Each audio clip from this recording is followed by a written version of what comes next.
What's going on, guys? Thanks for tuning in to another episode of the Red and Gold Standard podcast. My name is Zach Hernandez, and as always, I am joined by my co-host, Mike Andrews. Matt might join us if he gets home while we're still on, but for now, it is myself and Mike.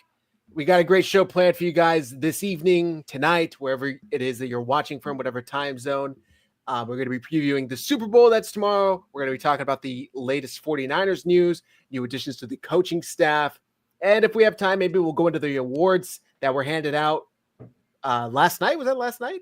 Yep. So we'll get into it all. Before we do, if you're watching on X, make sure you hit like and repost the post. If you're watching on YouTube, make sure you hit like and subscribe. Subscribe to Nothing But Niners. Go to 49ersHive. Subscribe to 49ersHive. We really appreciate the support. And drop your comments in the chat. We want to hear what you guys are thinking. Now that I got that out of the way, Mike, how you doing tonight? I am well, man. I'm excited for tomorrow's game. I'm excited. I think I'm more excited about fellowshipping. That's like a church thing, like we call it fellowshipping. But like I'm excited to get around some people who are just interested in relaxing, right? Like knowing that I'm going to be watching the game with is an Eagles fan or a Chiefs fan. So that's, first of all, damn near impossible considering where I live. So we're doing something a little small, a little intimate thing at my pop's house. I'm sure you guys have been on with me before there in his basement with the theater screens and all that in the bar. So we're going to be over there, and I'm looking forward to it. I'm looking forward to having a lot of fun, hanging out with some people. And I'm hoping to just see a good game, a good competitive game. The one thing I will say is that the Eagles don't usually disappoint in the Super Bowl. They might not always win, but they don't disappoint. Like, you expect the offense to come out. You expect some splash plays by the defense, but they don't usually let you down. So I'm really looking forward to it. Yeah, man, I have like a walking pad right behind me, and I have a TV right here. And last night, NFL Network was airing 2 Super Bowls ago, the last Eagles-Chiefs match. I forgot how good of a game that was. I mean, that was probably Jalen Hurts' best game in his entire career. And it's unfortunate that the game-changing play was him fumbling the ball away and gave the Chiefs a score. But that was a really good game. Still, it was a very, very good game. Last year, obviously, the 49ers Chiefs Super Bowl was a good game as well. But for my own mental health and safety, I had to block that out of my memory. I don't even remember the score, 26-22 or something like that. But it is I don't want any games the Niners lose unless I'm like dissecting it to try and look at players. I don't watch it. I can't watch it. I don't care how good it was. Remember week 2, I think it was week 2 against the Rams this year, where Juwan Jennings went off 3 touchdowns, 180 yards, and we lose that game. Yeah, I can't watch it. The Vikings game, can't watch it. It's tough. It's so interesting. When we started Nothing But Niners, I was always a rewatcher of every game, right? And then I got annoyed with rewatching games that we won because it's like I know the outcome, and because I watch everything live, like it's weird. Like, it's so fresh. I know exactly what's about to happen. So I made it a focal point to watch losses more than I watch wins, to see if I could find out if it was on coaching, if it was on players or whatever. And so I will say this: I have not rewatched any of the Super Bowl losses. Like, I've put them on, but I haven't watched it all the way through. Because you get to the point where you start to remember exactly what's about to happen, and it's like, all right, I'm over it now. It's tough. It is tough. What's a weird thing too? People, I don't know. I think true football fans will agree with me. If you go to a game, I immediately want to go home if they win and watch that game on TV. I have it recorded just because it's a totally different experience watching it in person than watching it at home. We went to the Cardinals game last year where, Purdy versus Dobbs. I think it was like week 4, week 4. And Purdy balled. I think that was the game. He was like 19 for 21 or something like that. Ayuk balled out. And I remember telling Ash, we get in the car, we're sitting in traffic trying to come home. And I'm like, hey, as soon as we get home, I'm putting that game on the TV. Yeah, she's like, no, that's fine. I'm like, yeah, it's so I don't know what it is, dude. It's a totally different experience. It's the camera angles, the replays, and you get to hear what the commentators are saying, right? So the one thing that you don't get when you're there is like you get the speculation in the crowd. It's like, oh, did that guy get hurt? Like, what's happening with him? What's going on? Then you get to go back and watch it and hear more of the details and things like that. And so it's 2 very different experiences. Both are unique, and both are and can be fun. So there are times where I get in a mood where I'm like, oh, I want to go to a game really bad, right? Like, and I'm kind of itching for that now. But then I also get in the point where, like, if I've gone to 3 or 4 games in a year, like, I don't want to go to a game the next year. Like, I just want to stay home and watch them all. So So it's a good little mix up, different experiences, and I also encourage people because I'm not this guy, go out and watch like in a sports environment. Like go to a True. sports bar and watch a game. That's like the third. That's the third one. The third experience, like in at the game, at home, and then like with a bunch of people. Like it's all three very different experiences. Also, I'll throw out there watching it at like your in-laws where you have to like really tone it down. And you're like, I don't know. I've been with Ash for 10 years. And even still, if I'm at her grandparents' house and the games, first of all, she knows not to schedule anything on game day unless I give her the okay. Like the whole like last quarter of this season, I'm like, you don't have to worry about Sundays anymore. Like it's fine. We can go brunch. We can go run errands. We can go to Target. I go just throw it on my phone. It is what it is. But Right. if they were doing well and I wanted to see it and I was there, you got to be like, shit. Like you got to act like you don't really care because they're going to look at you like you're like some crazy. I don't know. It is funny. But by the way, the best game to this date I've ever been to, courtesy of Nothing But Niners, 2019 NFC Championship game. That was amazing. So I will forever appreciate Nothing But Niners for making that happen for us and letting Ash come. I mean, we got to meet Ali, Croc, Steve. I mean, there were all the guys there. Nick. Yeah. Unfortunately, Mike couldn't make it. Right. Yeah. No, I didn't go. I don't think Tony went either. Right. I don't think so. No. No. But we were well represented there at the game. So that was a good time. It was awesome. Raheem Mostert just ran all over the Packers. The only downside is both of us, Ash and I, were like dreadfully underprepared for how cold it was going to get that night. And we were like miserable in the stands. I went to the Packers game earlier that year. It was November, like the Monday night game or Sunday night game. Yeah, it was a primetime game. I took my wife and my son, right? And during the day, we're cool. Like my son didn't bring a jacket, right? I got my hoodie on. You guys know I'm like a hoodie over the jersey type of guy. And that part, right? It was late. It's November, and that nighttime weather is just way different, and it changes in like an hour. It'll drop like 10 degrees in an hour, like the wind and all that stuff. And so I felt so bad. I took my hoodie off and gave it to him. Like, I'm sorry, guys. So you do have to prepare for that over at Levi's. Did you go to games at Candlestick? Did you ever make the trip out here? I never. No. So Candlesticks last year, I was supposed to go. We played the Panthers, and it was in November. And my cousin and I were supposed to go. You guys have seen my cousin Duck before. He's the Panthers fan. And my wife went into labor, so I ended up watching the game. I had my first biological child born then, so I watched the game in the hospital, and I'm holding the newborn, and I was still me. I'm a new dad. Like, hey, she's got to get used to noise, right? Like, let's go. And I'm like, oh wait, Mike, you're in a hospital though. Like, you got to calm down, bro. So it's it wasn't as bad as the in-laws thing that you're talking about, but it was definitely a different experience. So I never made it to Candlestick. I was so tight, man. Dude, I wanted to go out there. I wanted to purchase the seats. I don't know if you remember. Yep. Stadium seats. Yep. But they were sold in pairs, and at the time, the apartment we were living in had like a deck. So I was going to put them out there on the deck and everything, but because I didn't go, I didn't get anything. I didn't get to purchase a brick. I didn't get to purchase the seats or anything. What you talked about with Levi's, as far as like when the evening comes, when the sun sets, that cool. It was like that on steroids at Candlestick. I mean, it would be hot. You're like just in a jersey and shorts, like from 1 p.m. to like 3 p.m. or 2 p.m.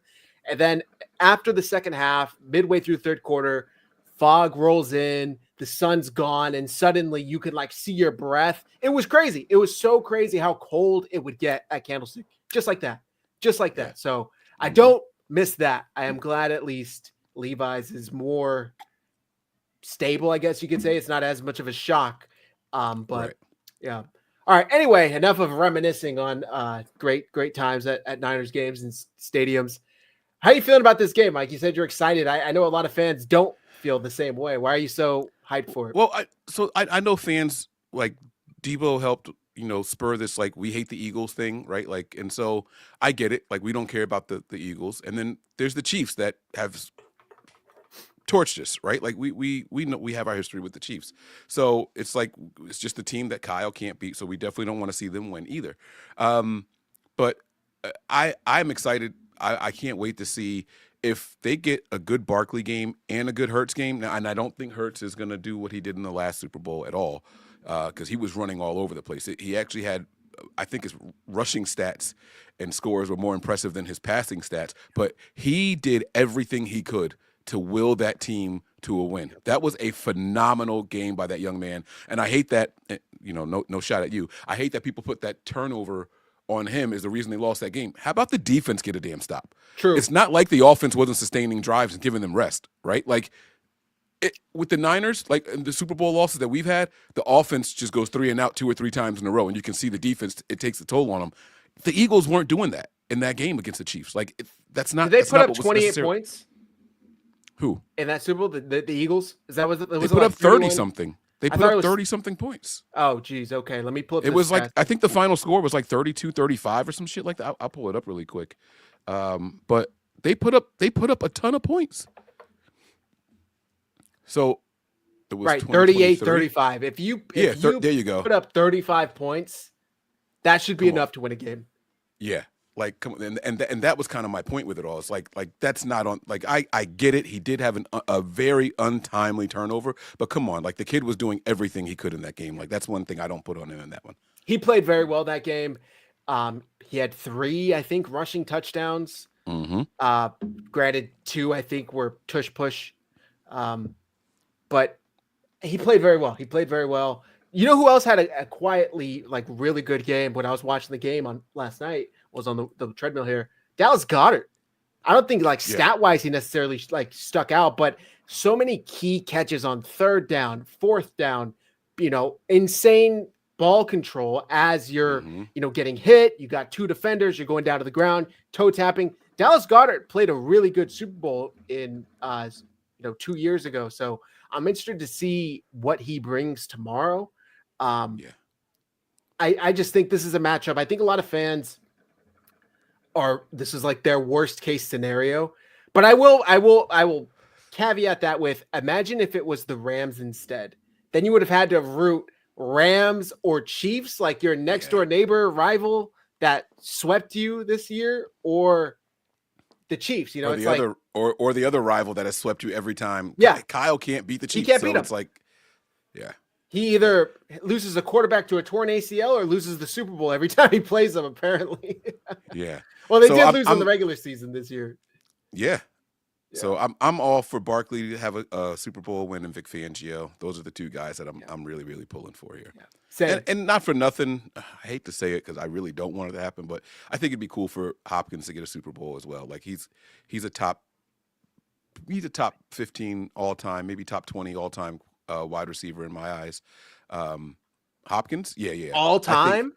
All time, yeah. Hopkins maybe like all recent history. Like I would give him all top 20, like from 2000 onward. I don't know about all time. I'm talking about him as a pure wide receiver. I'm not talking necessarily about stats, like his body control, potential, his route running, his hands. Got it. Like this guy is the guy that was getting 1,000 yards no matter who his quarterback was, and he has played with some bums. Gotcha. Him and Mike Evans, I have so high on my overall wide receiver rankings, it's not even funny. Now you can come up with the names of names, right? Like you're not going to put him above Calvin Johnson and Jerry Rice and Terrell Owens and all that stuff, right? Yeah. You're not going to put him above those guys. But once you start running down that list, you once you get to like 10, 12, you're going to be like, okay, he should probably come in here somewhere. Just how I feel. You ask Mooney Ward, he would say it's thanks to the juice, because he's called him that before, Juice Boy or something like that. So who knows? There are players on the Eagles that I would be happy to see win. Barkley, you mentioned, I'd be very happy to see him. There's something about Jalen Hurts. While I respect him as a player, I just think he's like cringe on steroids. Like the dude tries so hard to talk in like motivational Instagram captions that it's hard for me to take him seriously as like a person. But I got nothing against him. I don't think he's a great quarterback. He does some weird stuff and it's warranted. Everything you're saying is warranted. Like, the clip with his big pendant and the jewelry all blinging. He's like, that's what y'all wanted to see. And it's like, bro, Right, like right. Barkley won that game for y'all. Like what? But it was all Barkley. Like you didn't do shit that game. Like what? Is that what we wanted to see? Like what are you talking about? Like don't. That's the shit that's cringe. Like that's the stuff that makes you say like, dude, go home. Like what are you talking about? Yep. I had a purpose before everyone had an opinion. Bro, shut the fuck up. Get your ass pushed in from a yard out. Like that's all you do, bro. Excuse me, bitch. Yeah, it's like, what are you talking about, man? Like, go somewhere with that shit. So yeah. Yeah. I hereby I moved to rename the tush push to the push push. Because that's what we're all doing. We're just pushing a puss in there, man. Like it's like, don't talk to me about rushing touchdowns when your legs aren't even on the ground as you cross the goal line because you're just like getting fucking carried through the air by the 300-pound men behind you. So do you think maybe I do have something against Hurts now that I mentioned it, now that I'm talking about it. It's okay. Let it come out. It's all right. Take another sip, and there you go. Take another sip, and we'll get some more of that truth, right? Like, so here's the thing with like, do you think we're going to get another threat from the officials? Like, hey, Kansas City, if you do that again, I'm going to award them a touchdown. I don't think so. I bet you nothing like that happens in this game. Nothing. Plus, Spags wouldn't. I don't think he would allow that. He would probably just say, just fucking let him score. By the way, that game, the last Super Bowl. There is not a key Chiefs game that goes by without at least one controversial call.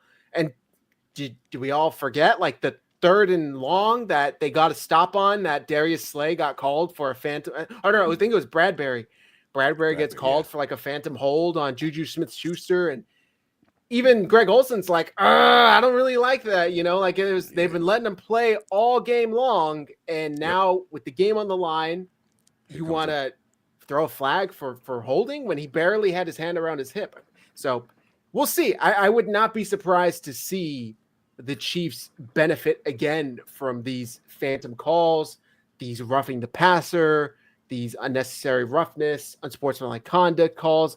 We'll see. But it's also going to be interesting to see how the Chiefs kind of react because the narrative has gone. Did you see the clip of that sports reporter going around at Radio Row and literally asking Patrick Mahomes, like, hey, which referee is your favorite? Did you send any of them a Christmas card? Oh, yeah, no, I did not see that. Let me see if I can find it. But he went to Mahomes and Kelsey and asked him, you know, like, did you send any of them a Christmas card? You know, like stuff like that.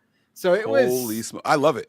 And that's there's a bunch of really bad questions that get asked there, right? During Radio Row. Right. There's a bunch of bad questions that get asked during the week of Radio Row.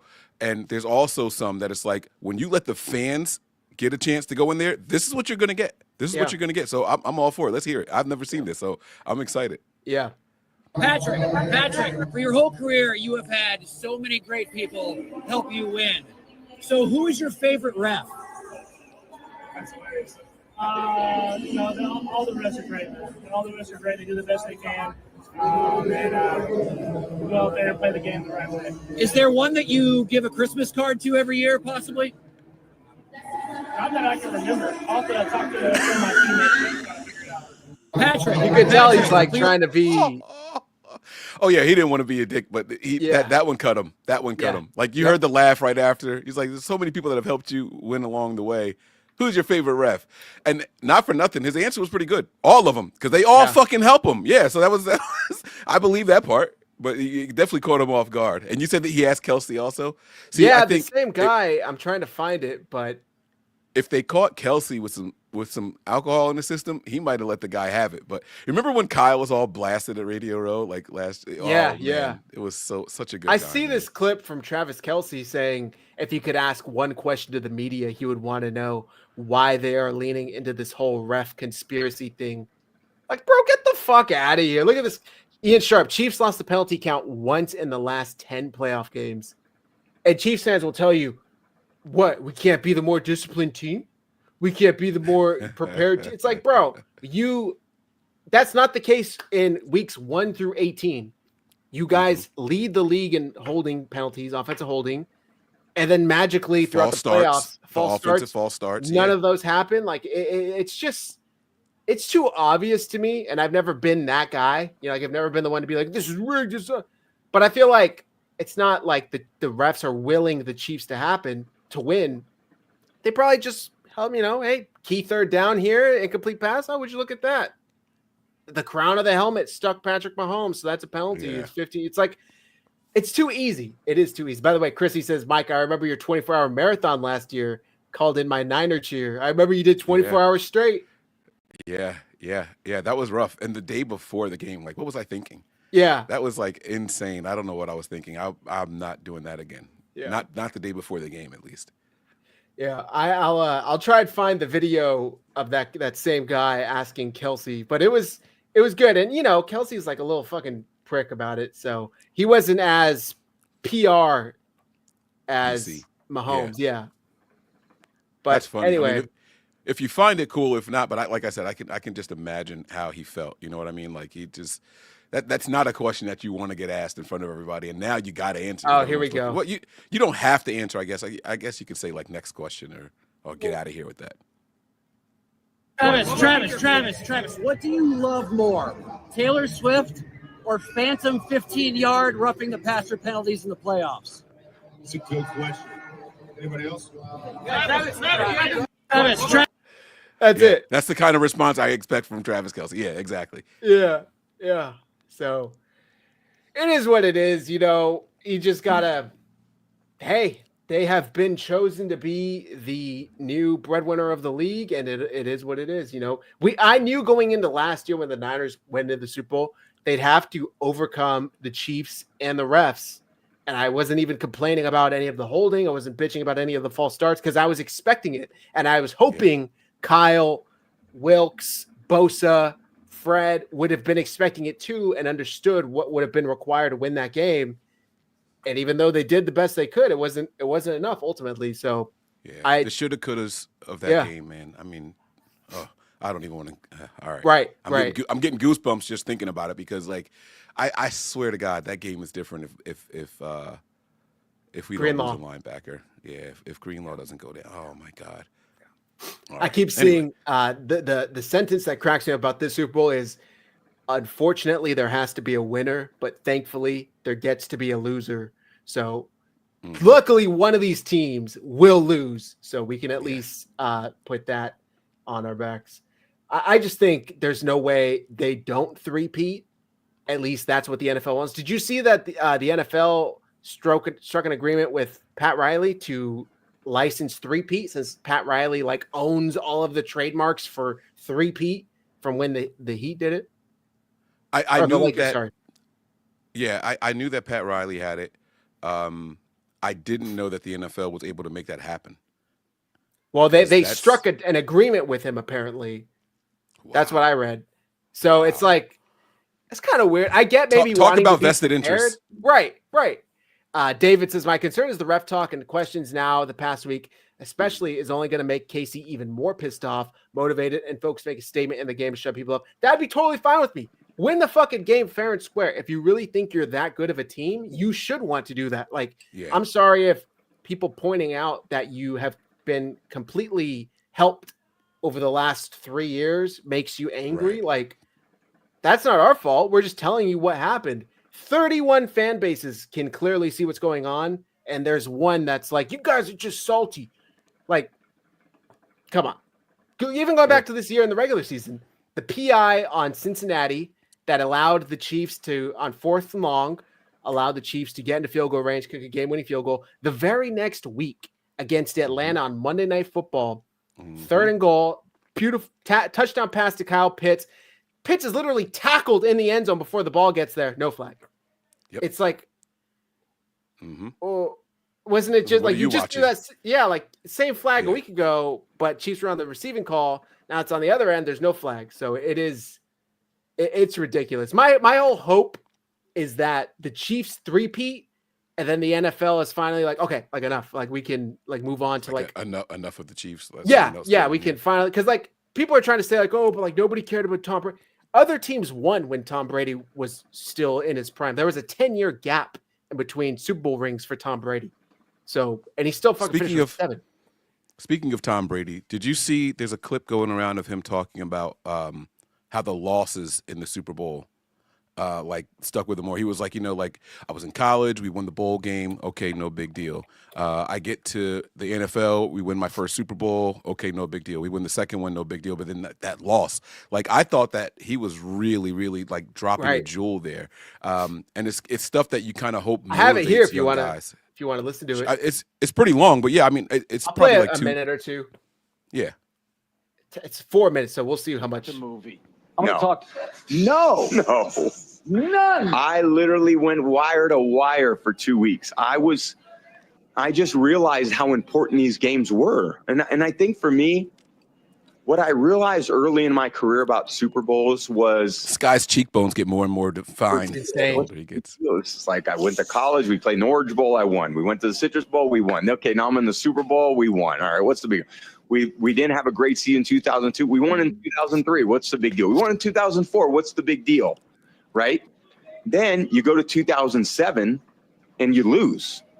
And then you go to 2011 and you get to the Super Bowl after having a great team in 2010 and we lose. And it was just like, Thanks to wow, Eli this Manning. is way harder. We went 10 years between winning. And then I said, you know what? These Super Bowl moments that I get a chance to partake in, I'm going to exhaust every bit of energy I have for this week of games. Because when you lose this game, this is on your resume forever. A loss in the Super Bowl matters more than any loss that you're ever going to be a part of. When I go in Philly and they go, Philly special, and I'm at the Knicks game with my son and Spike Lee, I throw him a ball and he puts the ball and he catches it on his head like the helmet catch. I mean, that was 17 years ago and I'm still living that thing down. You can stop it now. But yeah. And then they have like this fake commercial. Did you see the commercial, him and Nick Foles? No. Oh man, if you find that really quick, and then I won't ask for any more clips. But Yeah. There's a commercial with him and Nick Foles. So like this kid is like talking to Tom Brady. He's like, "Oh, what's going on? Like, you got any words? Whatever." It's like, "Well, my brother said something different." He's like, "Wait, who's your brother? You got it?" Yeah, I think so. I thought this was hilarious. I think that this is how you take that. Like Tom, I'm not saying he's scarred from it, but obviously that loss is a moment for him, right? So now you got to spin it. Yeah, this is it. This is so cool. This is good. Hey, Tom, I've got Mikey, the winner of the Noble contest. You want to take that now? Yeah. So here we go. What's up, Mikey? Whoa, Tom Brady? I hear you're a quarterback. Did you have a good season? We won the title. My uncle gave us a special play in the fourth quarter. I think he actually played with you a long time ago. Wait, who's your uncle? What play? Here he is. Hey, Tom. Bowls? You know the play. The one I caught and you didn't. The Philly special. All right, kid, you want some advice? Just try not to choke. Everything's a roll of the dice. Sometimes you throw for 500 yards in the biggest game of your life and you still lose. Luck is a very real thing. Just ask your uncle. I think we're cool, right? Wait. I didn't even. And that's why we practice catching, Mikey. That's why we practice catching. The Philly special sounds so much cooler than the tush push. I didn't even get to show him my Noble gear. Was he eating a cheese thing? That's good. That's a good one. I thought that was a genius commercial. I like advertising. That's what I wanted to go to school for, marketing and advertising. So I like good advertising that you can like make relatable. I think that's pretty cool. Yeah. I like that. Yeah, I don't know. I see the chat saying, if KC wins, then it's going to be about, making sure they're better than the NFL's going to make sure they're better than Brady and the Patriots. Who knows, man? I think all fans want is an even playing field. That's it. Like, please just don't be beneficial to anyone. Well, that was kind of like what set the NFL apart from other like sports, which I'll come back to that later, was the parity, right? Mm-hmm. It's like you had a really bad year, so you're going to get the best draft picks the following year and improve your team, right? So you kind of look at the Commanders. Right. Like, so you get to improve significantly more if you have a bad year, right? Like, that's kind of what made the NFL special. Well, it's kind of not happening anymore. And it's still not to the point with the NBA where these players are just like forming super teams and dominating that way. But it does start to feel like this is more of an entertainment and not a sport thing. Like it's leaning more towards WWE than it is sports. Like it's Well, and I don't think we want that. I already know what the chat would say is that, they're legally registered as an entertainment business, not a sports business. So they're not legally required to not alter outcomes or influence outcomes in any way. And in that sense, it is closer to the WWE than, say, the NBA or MLB or hockey, these other sports, in that they're not registered as a sports business, they're registered as entertainment. So the NFL wants to do what's best for the NFL. Do you know when that happened? I don't know. It was 2003. What was the catalyst? They launched the NFL Network. Oh. So that came with the whole sports entertainment thing, as opposed to being just registered as a sport. Interesting. So, wait a second. So the NFL became sports entertainment either June 24th, 1922, the day they adopted, or so. All right. So there's some differences of opinions on this here. People are saying that it was the 2003. Some people say it's always been registered that way. I don't think that's when it. Let's see, the sports entertainment business since the 1930s. Maybe it is older than I thought. Then all right. So then never mind. I digress. Either way, legally, they are an entertainment business, not a sports company. So I don't know. Yeah. It's interesting to see, but let's get back to the Super Bowl, Mike. We got a little tangent there. What are you looking to see tomorrow? We talked about Barkley. We talked about Hurts. Maybe from the Chiefs side, what intrigues you the most about this matchup from Kansas City? I want to see how Kansas City is going to run the ball. I know that that's not going to be their main focus. Their passing game is kind of New Orleans Saints is where they use the passing game, the short passes, as like an extension of the run almost.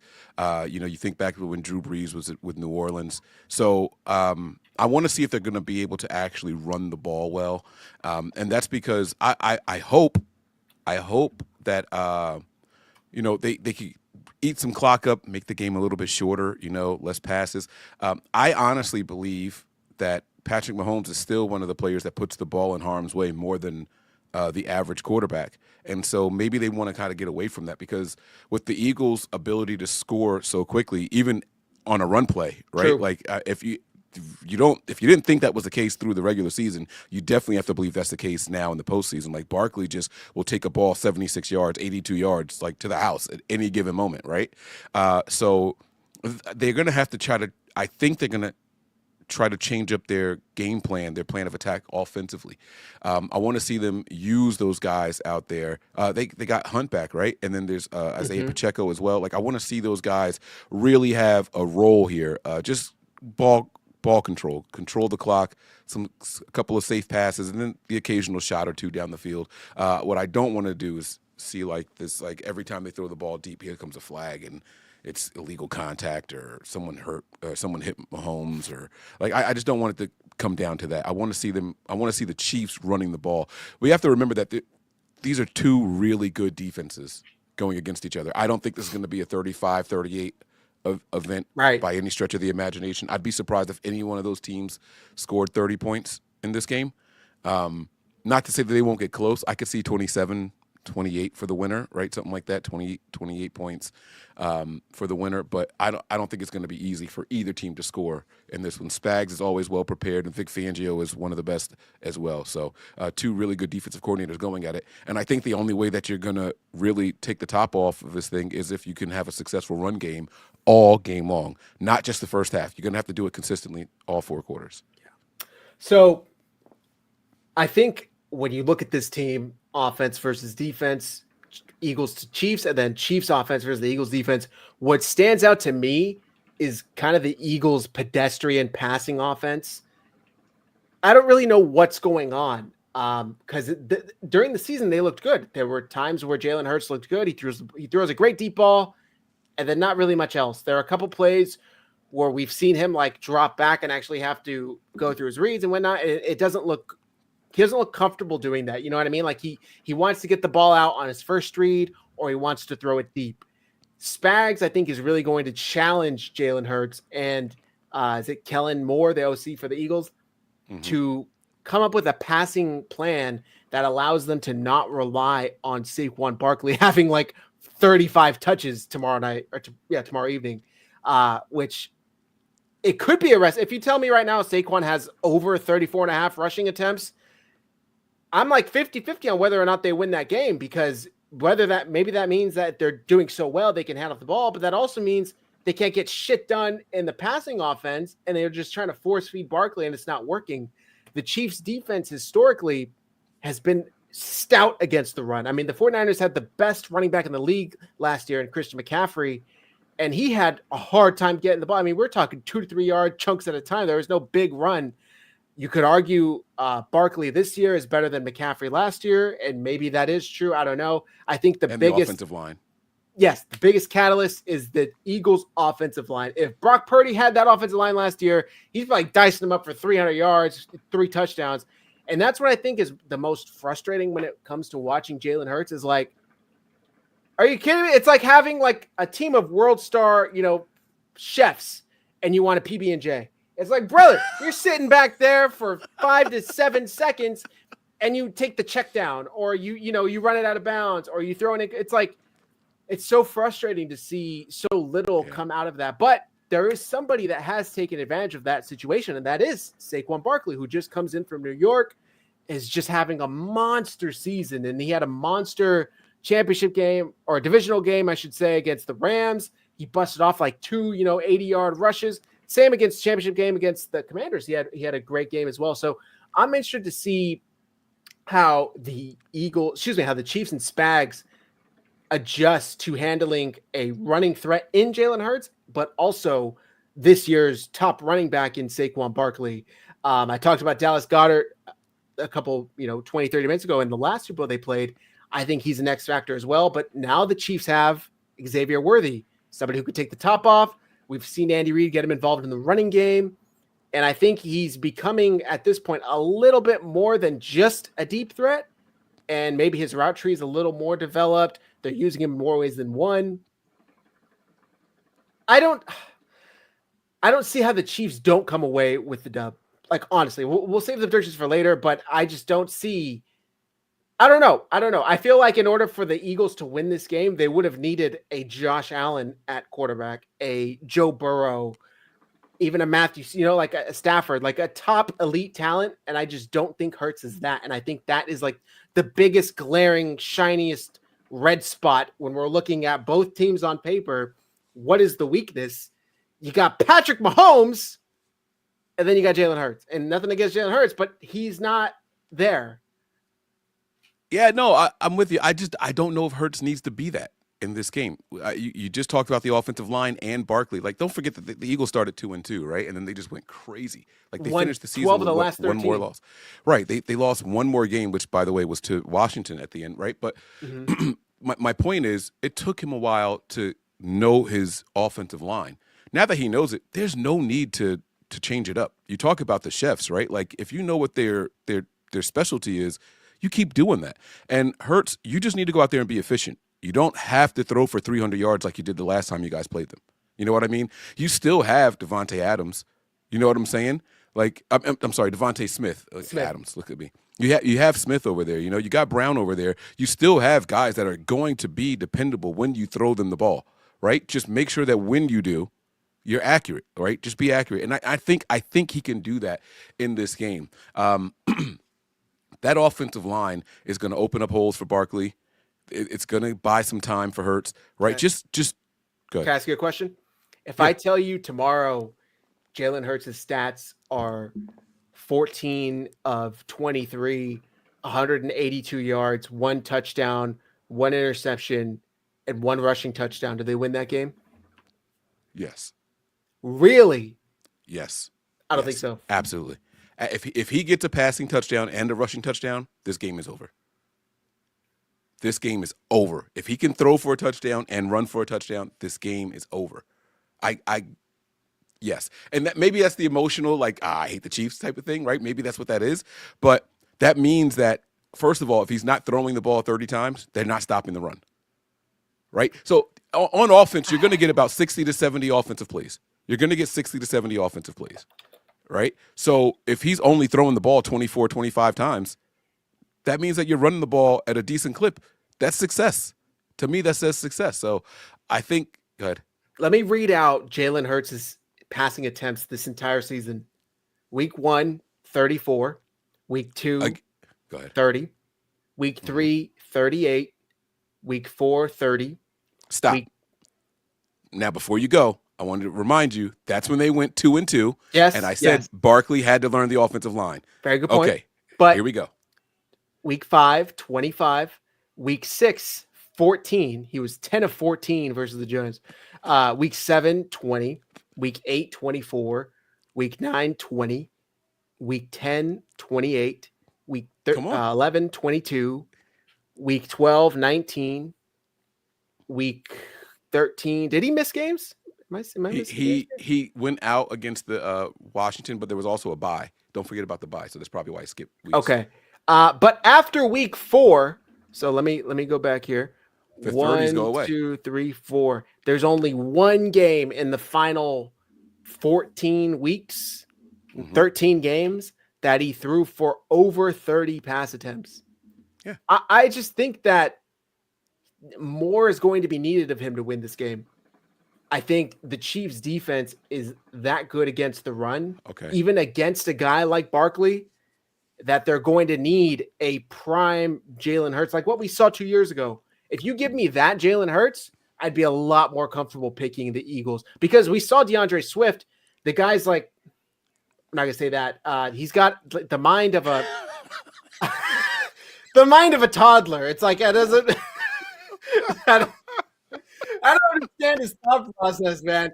DeAndre Swift would have had the ball with blockers in front of him and a wide open lane, and the dude would decide to cut it back inside and tackles for a 2-yard gain instead of like a 40-yard touchdown. So that Jalen Hurts could have won that game if he had better talent at the running back.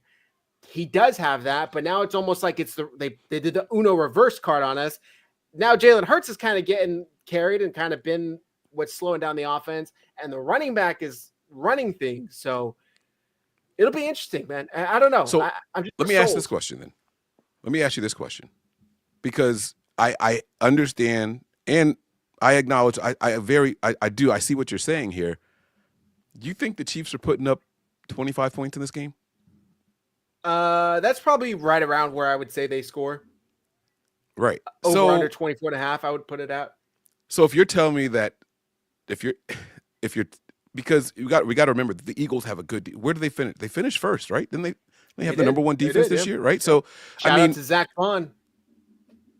So with that said, if you're telling me that Hurts is going to account for 14 points, you don't think Barkley is going to get in the end zone twice? That's 28. Like I'm just twice. saying that, I don't know about twice.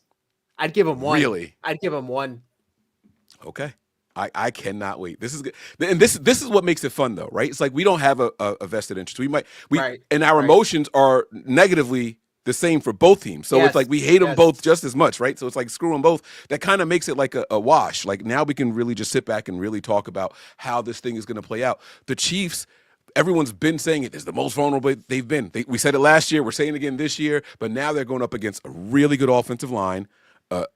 Again, the best running back in the league. 2 years in a row having to face the best running back in the Super Bowl is kind of crazy, right? But and then you have like the number one defense. Our defense wasn't all there last year. Our defense, it was there when it was there, and then as soon as it wasn't, right? They have that there. They have it now, and they are going to be sound against the run. They're going to play smart, assignment-type football. Vic Fangio is going to have his guys prepared, and he's going to have the depth prepared. That's one thing that I do miss about Vic Fangio is that when someone did go down in his defenses while he was here under Jim Harbaugh, the next man up was okay. Speaking of that, Oren Burks is suddenly a fucking good linebacker. Oren Burks is suddenly a guy that can come in on a moment's notice and play at a relatively high level. This dude was asked for us when Greenlaw went down. This dude lost us the Super Bowl. They just picked on his ass. Fucking Patrick Mahomes says 48. You know, Tom Brady used to have fine 20 on every play for Ed Reed. That was Patrick Mahomes with Lauren Burks. Find 48 on every play. That's where I'm going with this ball. All of a sudden, he goes to Philly, and maybe this is a testament to Vic Fangio and a knock on Steve Wilkes, but he goes to Philly, and the dude looks like he's relatively good linebacker, a guy that could start for other teams. It was like Azeez Al-Shaair here. Like, oh, he's like our third option. He's good. Where was that? Where was that when the 49ers needed him? It's so frustrating. Yeah, Ian Sharp, he learned to tackle. He learned how to pass coverage. Like again, that's a testament to the Eagles coaching staff and a knock on the Niners. But boy, is that frustrating to see, because when all the chips were on the table and the Niners just needed this dude to be a sound linebacker and play against alongside Fred Warner, he couldn't do that. He was a huge liability. So here's the difference. Here's the biggest difference with the coaching staff is, right?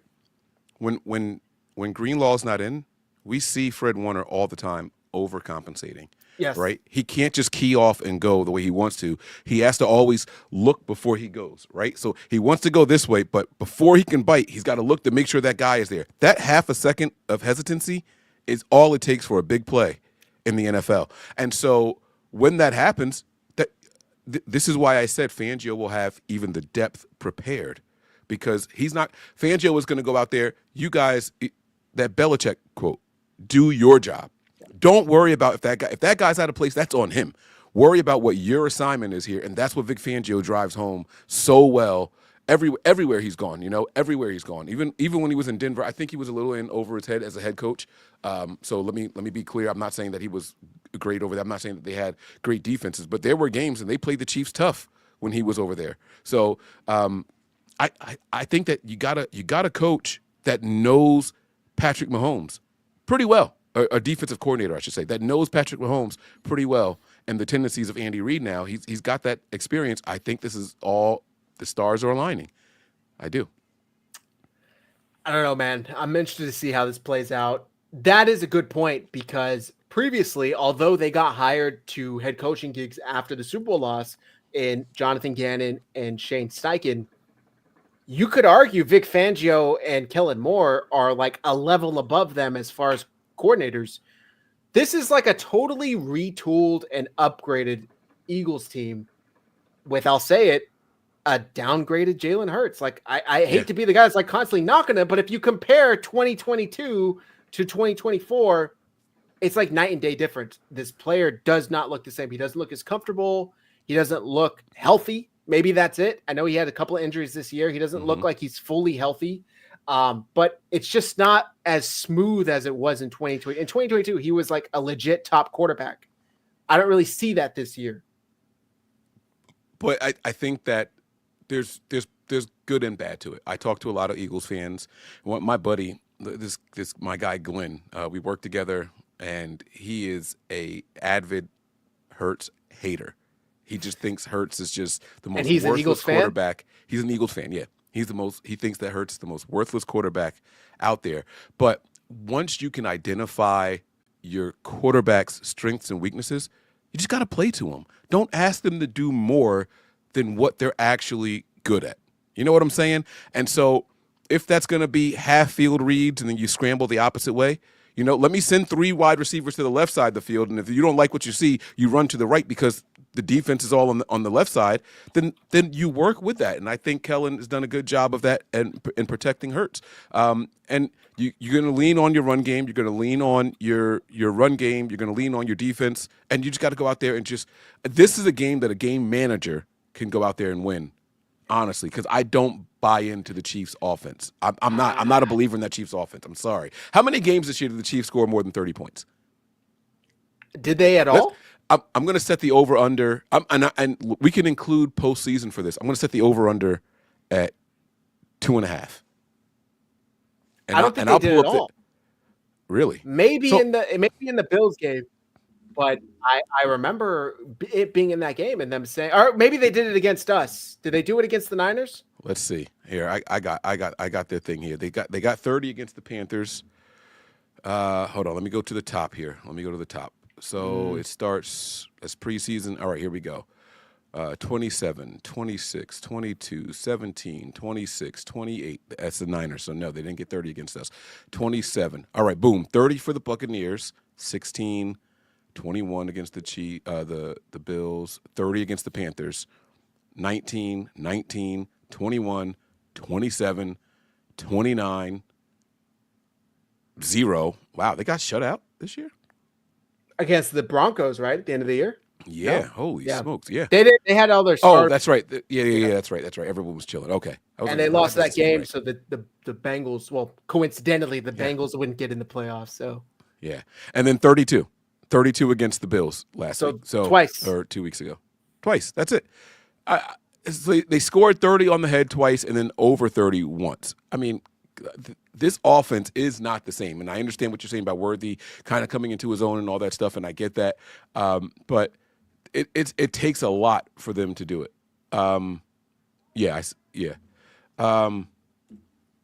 So there is something that I want to talk about. The Niners. You go ahead and go do that. All the right, Niners. I'll be right back. Yep. The Niners. I believe it was Al Guido was just recently talking about some of the Super Bowl. You guys know, or maybe you don't know, the Super Bowl is going to be in Santa Clara next year. The Niners are hosting the Super Bowl next year. And so I saw this little interview with him talking about how the team is going to they've put $250 million into the building since it's been constructed, and he's going to do this thing with, like, we're going to have the biggest or the most square footage for the big boards or something like that. Let me see if I can find. I'm going to see if I can find it. But I thought that was interesting.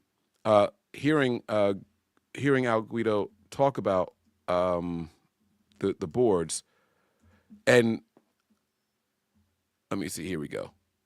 Yep, this is the link here. I'm going to send this to Zach so he can put this in the chat here.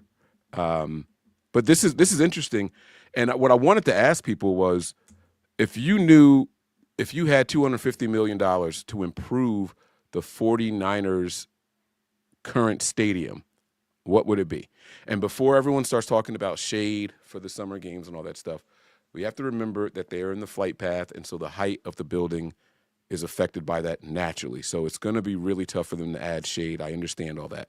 And that could still be the biggest desire for everybody out there. That's cool. I accept it. But what else would you guys want the Niners to do to improve the in-game experience? A retractable roof. I see that there by Ghost. I can't click the comments and put them up there, but Ghost. And like I said, I get it. Right? So, like, kind of dome it. I don't know if they're allowed to. I don't know.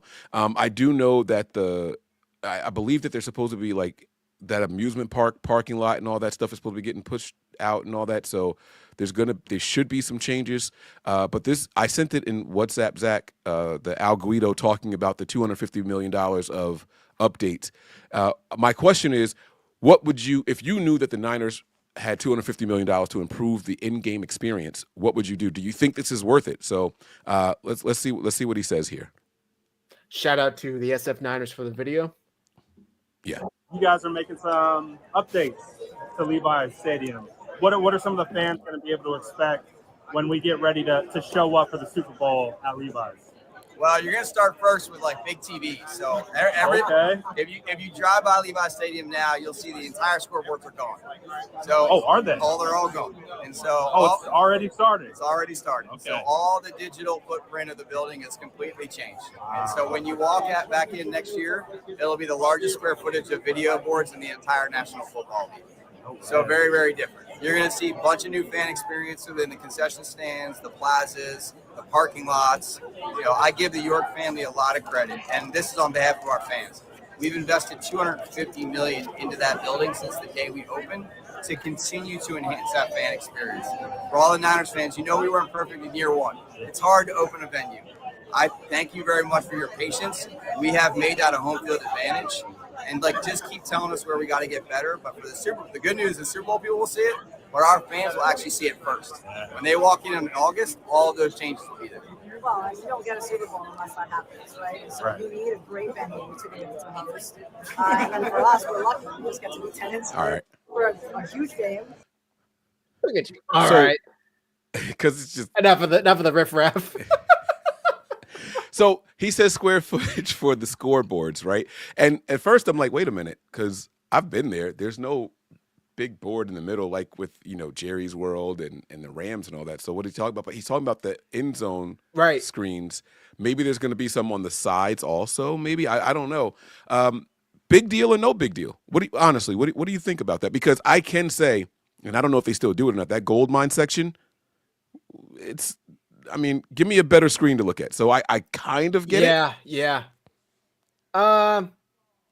Meh deal. I don't know. If they were told me they were investing $250 million, I would say, could you get me out in 20 minutes at least?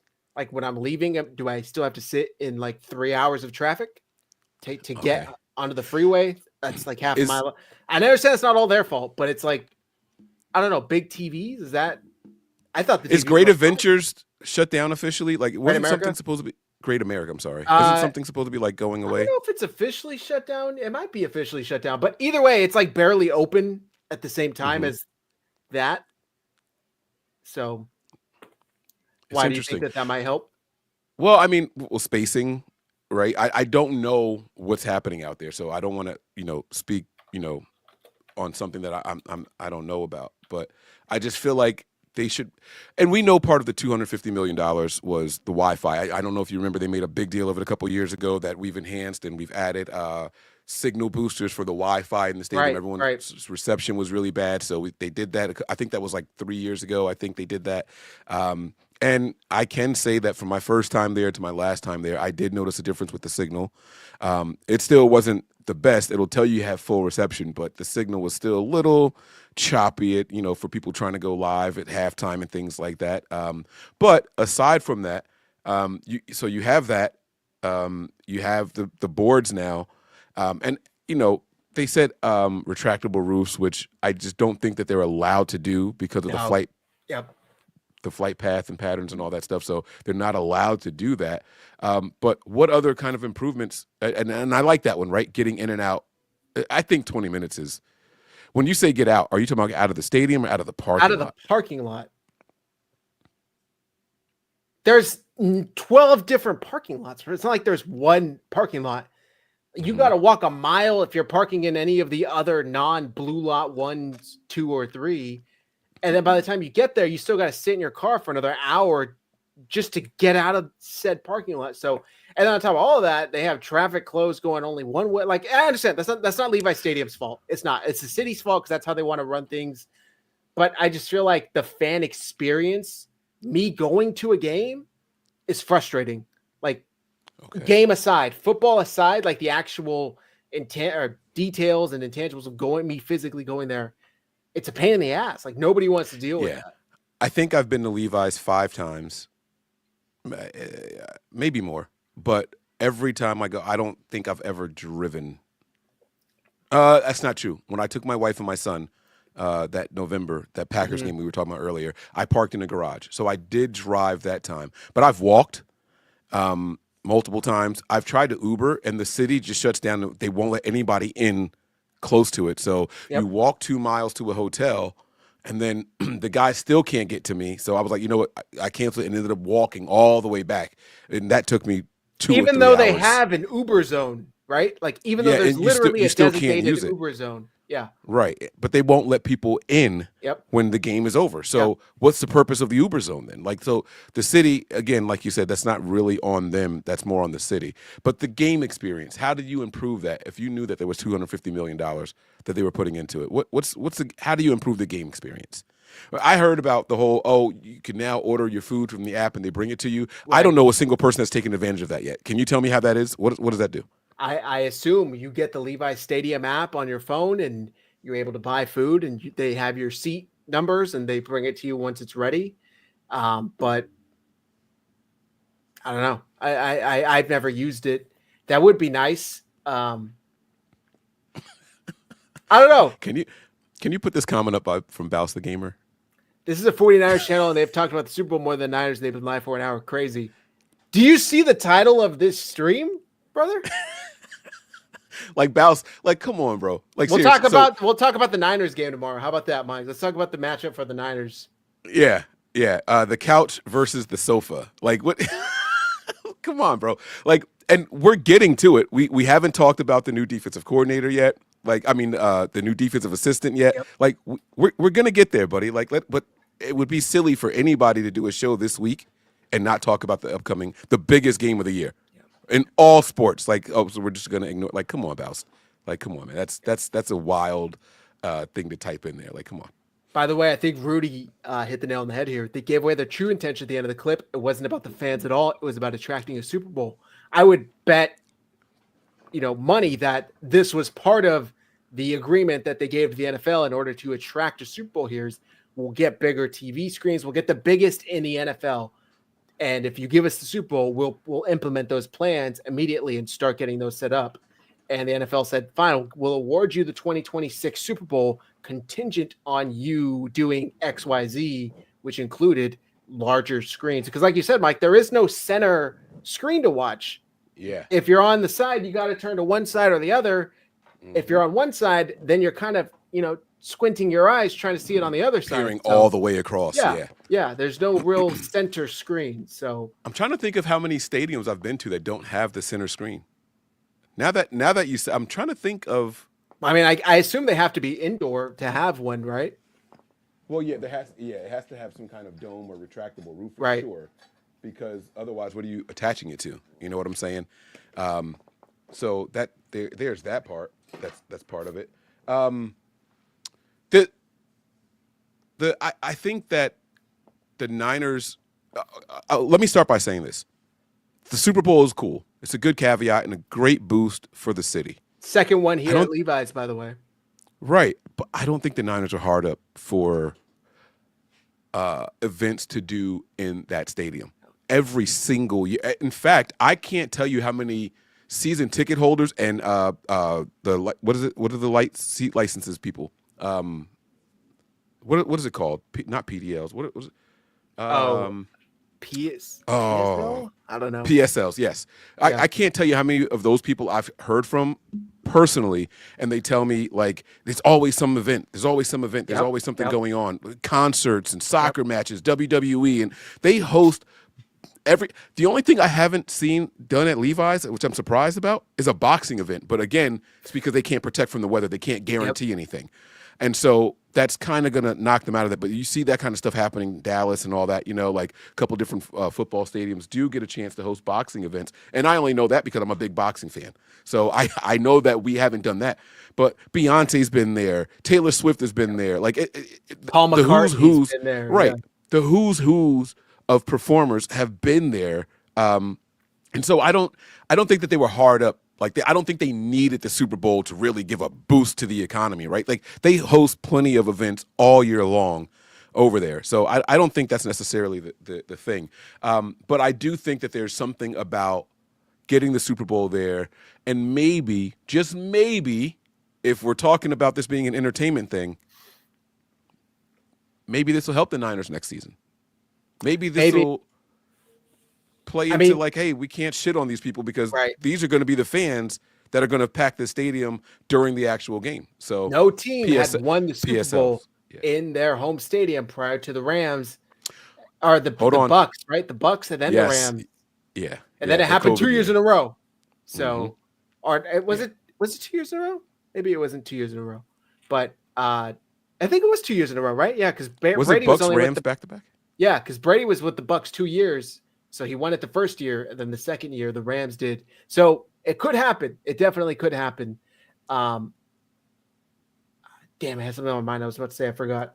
I was going to say, on top of all of this too, the city of Santa Clara and the Niners are kind of beefing. I don't know if you've seen all the reports coming out that the city's like accusing the team of not paying all this money that they were supposed to be paying and these taxes and this revenue that they promised when they brought the stadium here that they haven't seen. And the city saying, we have no idea what you're talking about. We're paying everything we agreed to pay. So there's like this weird beef going on with the city and the team that I'm interested to seeing how all of that is going to play out when the biggest event of the year is going to be here next year. So I don't know. Hopefully everything's squashed by then. But I remember seeing a lot of reports about that in the news going back the last couple of years. I don't know if the chat has any updates. I haven't followed it too closely, but I remember reading it when it happened and thinking, damn, that's crazy.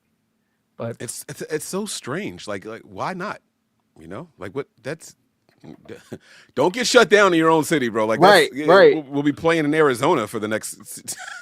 Well, that's kind of why, you know, that led it to going that. Okay, so this is, let me pull this up. This is from the city's own website. Let me see. Here we go. The city of Santa Clara is providing public information for the public status of litigation involving the Santa Clara Stadium Authority in order to provide the public with accurate information about the various disputes with the San Francisco 49ers organization involving Levi Stadium. For background on the cases, view the most recent comprehensive update and report Stadium Authority provided September 29, 2020. So, informational flyer. They're claiming shared public expenses, public safety cap, procurement ordinance amendment, buffet cost, facility rent reset. 49ers seek to prevent access to documents and financial records. 49ers seek to stop the termination of the management agreement.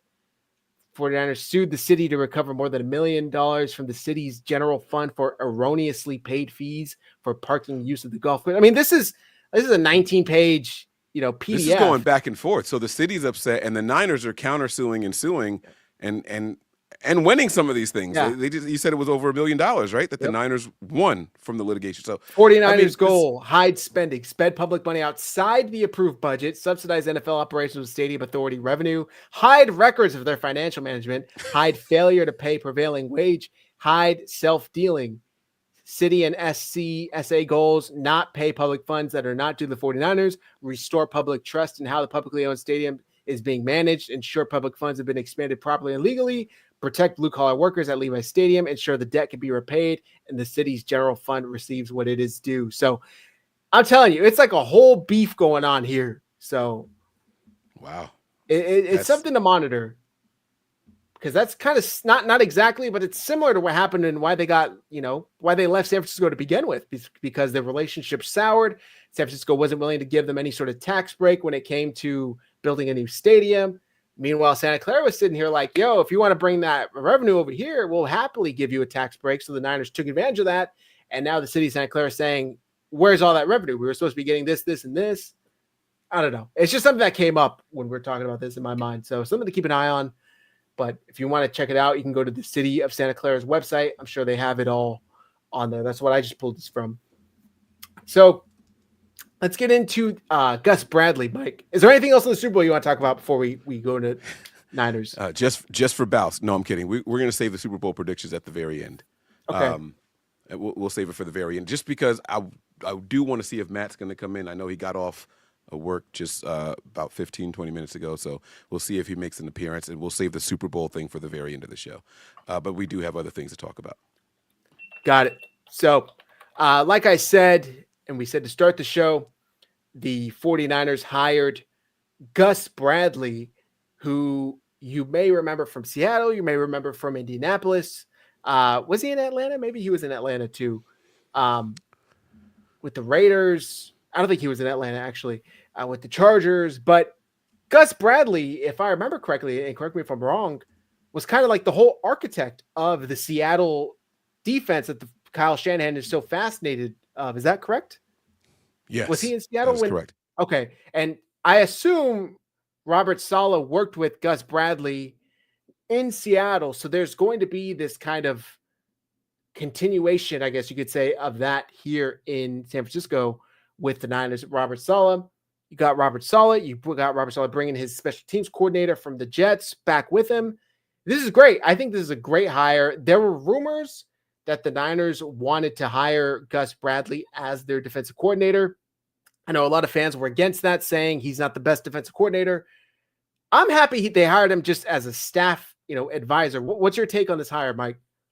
Yeah. So, not to say a bunch of stuff that I said already. I want to start by saying I'm glad he's not the defensive coordinator. Yes. Right. I like some youth. I like that Robert Saleh had a chance to go and do his own thing. But but I do think that this is a very good complement between the two, right? So you have the innovator, so to speak, right? You got Pete Carroll, who was doing some of that over here. Then he goes to Seattle as a head coach, and he brings in Gus Bradley and all that stuff, and they kind of redefine and all that stuff. And you got the Legion of Boom and all that stuff, and it comes out of there. But then if you go to fast forward to last season, there were not a lot of Colts fans that were happy with Gus Bradley. Now, he did manage to survive a coaching change over there from Reich to what's the guy's name? Steichen? Shane Steichen, yeah. Steichen and Reich. He did survive that transition. So he had to have been doing something right, or at least had enough respect in the building to maintain a job for another season. But then Black Monday comes, they let him go. Every Colts fan video that I went back and watched, they just said that it was predictable. They said it didn't matter if things were working or not. He wasn't going to change what he was doing, how he was covering people. He wouldn't, it's like, so, and tell me if that sounds familiar, right? Like, but I felt like we had those complaints about the offense this year. Like, Kyle, like, get out of what you're doing. It's not working. Change some shit up, right? But I do think that Robert Saleh having someone in the building that he respects to bounce ideas off of is going to really, really provide clarity, for a lack of a better term. It's gonna provide some clarity with the defense and how they see things. Another set of eyes. When you can't be in every room, this guy can be in there, and you respect everything that he's going to say.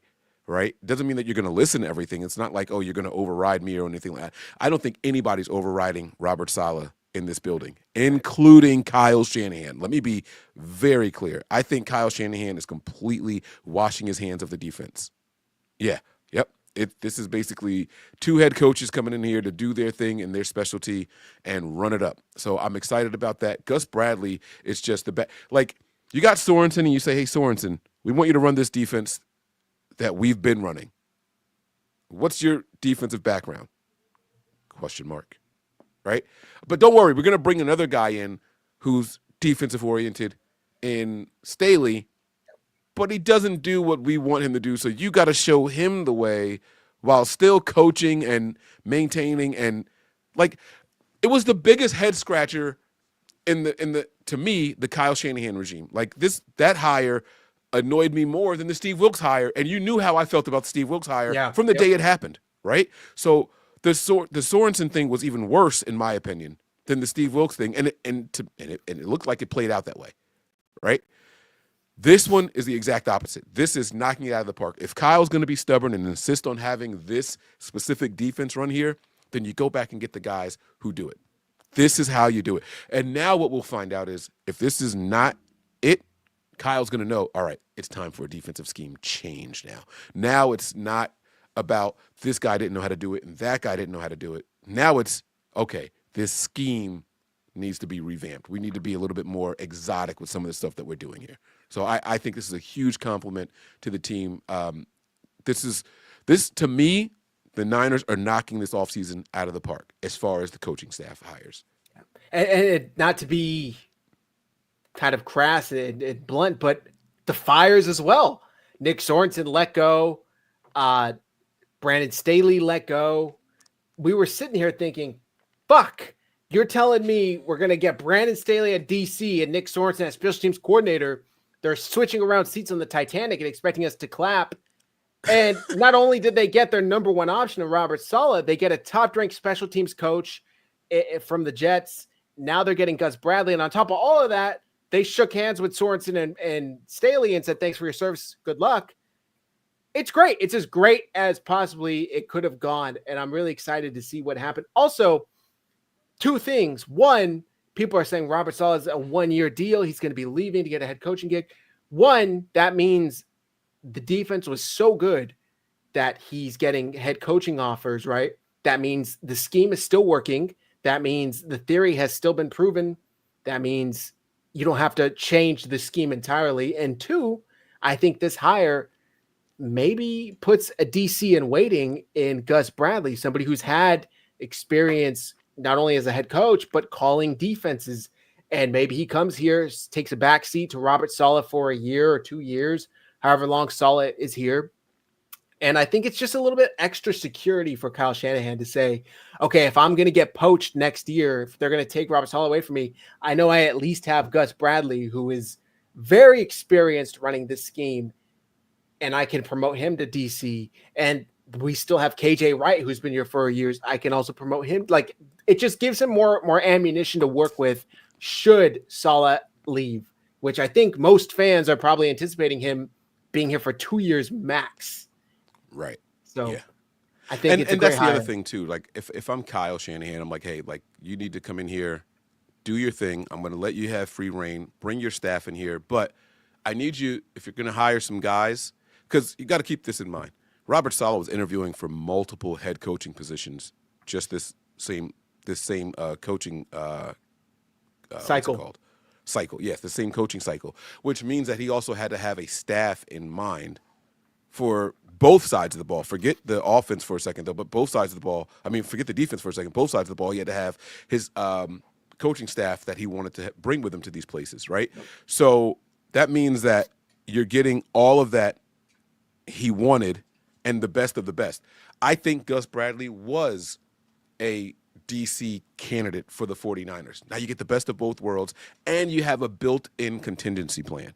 Now you have KJ Wright, who played in the same system that we're talking about from Saleh and Bradley in Seattle, right? And you're bringing him up the rankings, and in case Saleh does decide to leave and wants to take Gus Bradley with him, then you have KJ Wright here also.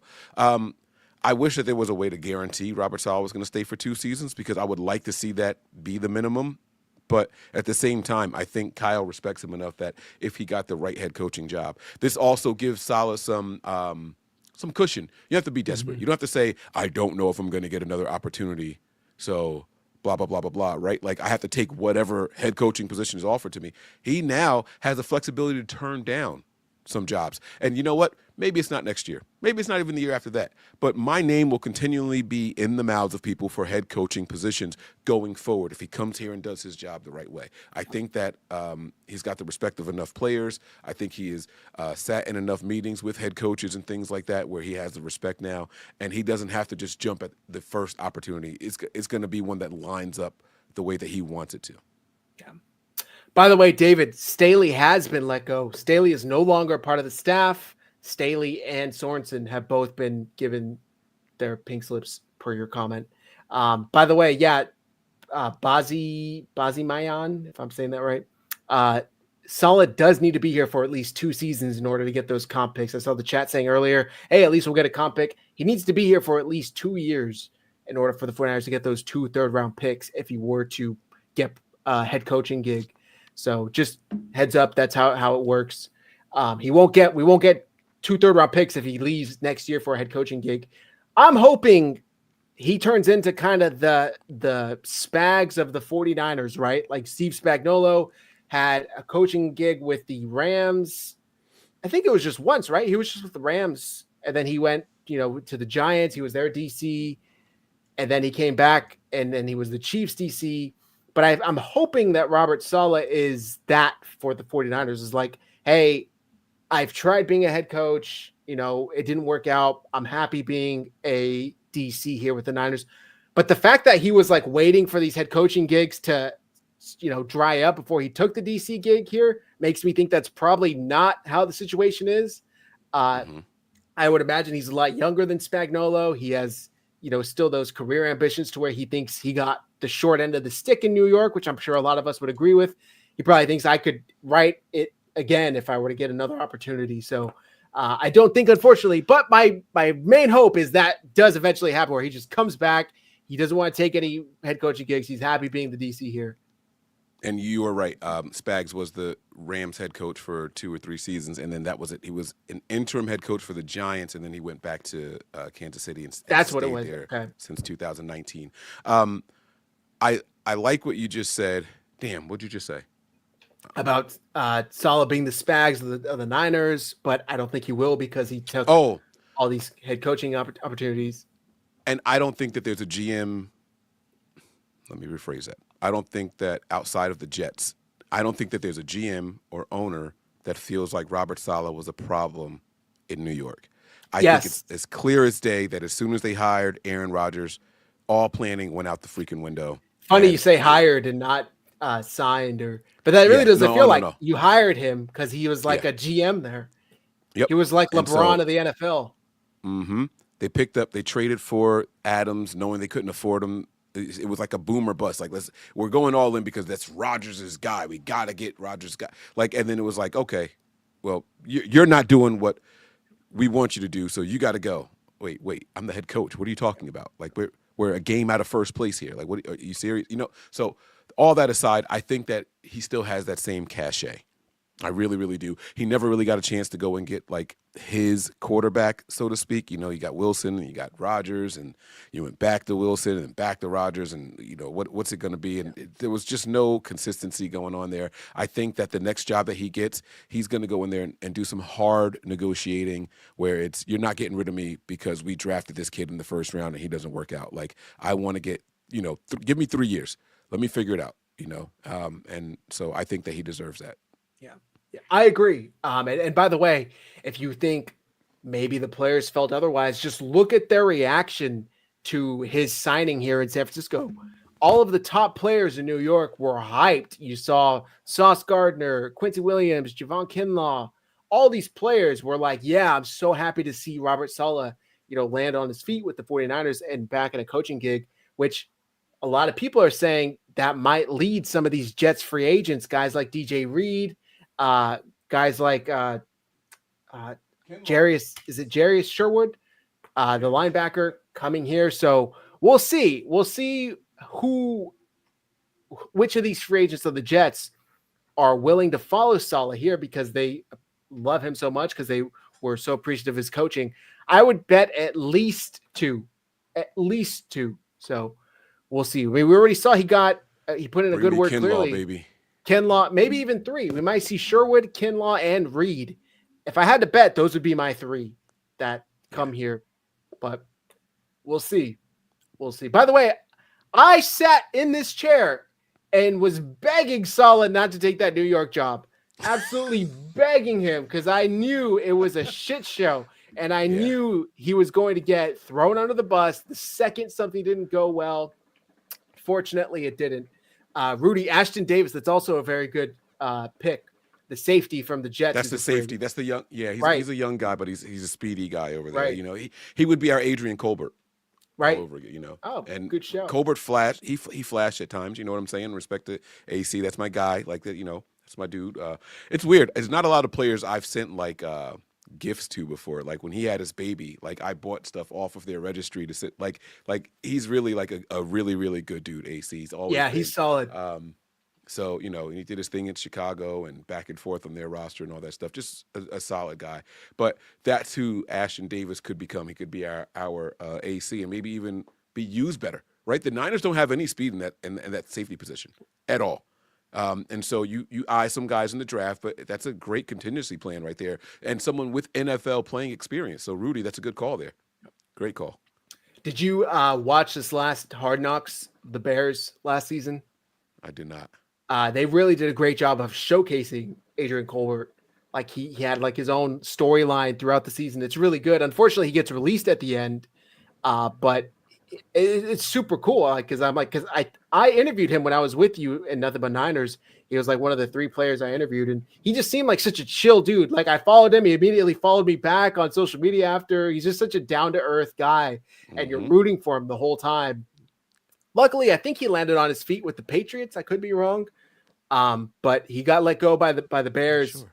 But it's really cool. If you get a chance, you should check it out because I was pleased to see he got his own storyline. He is he the one that they said the GM cried when they had to cut him? I think so. Yeah. I think I remember hearing something about that. So I'm pretty sure that was him. We may have even discussed it on here when it happened. No, it says the Bears 2022 to the present. So that must maybe he's like on the practice squad. Yeah. So David, right. I'm sorry, I just can't get past my PTSD with Kinlaw to get on board with a return by him. I hear you, but rewatch that last season he was here. He was solid. Once he got healthy, he was solid. Yeah, not only was he solid, he finished the season here. He also had a complete season and started all the games. in New York. And I'm not saying that we need him to be a starter here, but at the very worst, that's a really good replacement. Rotational guy. Rotational guy. Yeah. So, and guys, don't you want to see him come in here and be successful? Like, don't you want to see our first round pick come back and like reclaim what was supposed to be? Like, show us the greatness that they thought they saw in him, right? Like, you don't want to see him go. Well, let me not say it that way, but you don't want him to go to New York and then we start seeing flashes of, oh man, that's what it could have been here. All right, well then bring it back. Bring it back home. Go somewhere, get your feet wet. The Niners weren't going to pick up your fifth year option. It was going to cost too much, and for your history, it wouldn't have made any sense for the fans. Now he's a free agent. You can come in here. It'll probably be cheaper than what your 5th year option was, and at worst, you become a really good, solid rotational player. I like that, man. I like it. I agree. I would be all for it. I think he's someone that the 49ers should keep an eye on. We got a super chat from Bazi Mayan. Hopefully I'm pronouncing that right. Let me know if I'm not. Thanks, guys, for providing good Niners content even when they're in the offseason. Happy to be here, man. Happy to be here. It's the night before the Super Bowl.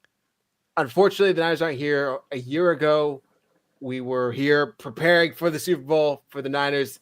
But it's still great. We're going to be here, and we're going to be bringing you these shows the entire offseason. I know it feels like it goes at a snail's pace, but trust me, before you know it, the draft's going to be here. We're going to be doing shows about the draft. And then before that, free agency is going to be here. After the draft, we're going to talk about OTAs. And then before you know, we're back in the preseason. So make sure you're hitting like and subscribe to both of these channels because we're not going to stop bringing you content. Can I ask you a question? And this is not on to anything that we're discussing, but it is Niners related. So it's a 2-part question. One, who are our backup quarterbacks for next year? That's a good question. Did you see that report? Joshua Dobbs felt like he kind of got the shit end and that he outperformed. Is it Allen? What's his name? Who's the other guy? Brandon Allen. So who knows? I don't think he came out on record and said that. No. There were reports saying that Josh Allen felt like he got the shit end and that he should have started over Allen in Green Bay, which I agree. I think most fans agree, especially since Allen had a fucking injury to his throwing hand. It made no sense to start him in that game. Pockets. Tanner Mordecai. Or I would also be okay with a Joe Flacco. I see that he's kind of getting tied to the Niners. People are throwing out Kirk Cousins. I don't think he's going to sign for backup money, but. So I'm looking at the 2025 list of free agents, and my follow-up question is, who could the Niners bring in off of this list that people aren't going to see as competition for Purdy? So I'm just going to run down some names, and don't tell me whether or not you want them to come in or you would like them on the roster. Tell me someone that they could sign that people wouldn't view as competition for Purdy, and you wouldn't mind them being here as a backup. All right. So you got Sam Darnold, Zach Wilson, Trey Lance, Jacoby Brissett, Taylor Heineke, Marcus Mariota, Drew Lock, Jared Stidham, Andy Dalton, Justin Fields, Joe Flacco, 40 years old, wow, Jameis Winston, Mac Jones, Carson Wentz, Jimmy Garoppolo, Case Keenum, Mason Rudolph. And then you get to the Easton Stick, Cooper Rush, Josh Dobbs, Brandon Allen, Nick Mullins, Kyle Trask, my guy, Josh Johnson, Kyle Allen, Russell Wilson, Teddy Bridgewater, C.J. Beathard, Tyler Huntley, Tim Boyle, Brett Ripien, Jeff Driscoll, Desmond Ridder, Bailey Zappi, Felipe Franks, Sam Ellinger, and Tommy DeVito. Out of that list, there's one name that stands out to me. I don't know about you. There's one name that stands out to me that I would immediately buy a jersey for. Can you guess who? You would buy a jersey for? I would buy a jersey if this dude signed to the 49ers. Jameis Winston. Jameis motherfucking Winston. J-Bo, baby. If Jameis came to the 49ers, I would be all for it. I would buy a Jameis Winston jersey immediately. I love that man. He is pure entertainment. You never know if you're going to get an 80-yard touchdown or a pick six the other way, but that is the treasure of Jameis Winston. And he's just such a genuine guy. He's like a little puppy out there on the field, man. So Jameis Winston, I would 1,000% be in favor of signing. I think his mic'd up in the snow was probably my favorite mic'd up of probably the last 2 or 3 years. Like that was just incredible. He was just so giddy. Like you said, the puppy, like he's just a kid. I remember the first time I let my dog that we have now out in the snow, he was looking at it like, what is this substance on the ground? You know how like dogs sniff stuff really hard when they're investigating. So you see it like go up into his snout. He like jumps back. He licks his lips and, cleans his snout with his tongue. And he's like, wait a minute. It's almost like water. And then he's like just walking around shoveling the snow into his eating it. Like that's how Jameis was out there. Oh, thank God it's snowing. We get to play in snow. Like this is great. This is great. And they ended up winning the game. Like on some bullshit at the end of the game to win the game. Jameis Winston is very funny, man. And he's been riding. Sorry, go ahead. No, go ahead. Go. No. I was gonna say this is the clip that will always crack me up when it comes to Jameis Winston. Look for the man beside you. Man, look at the man beside you. Look at him. He counting on you. Look for the man beside you. Look at this. Man, look at the man beside you. Look at him. He counting on you.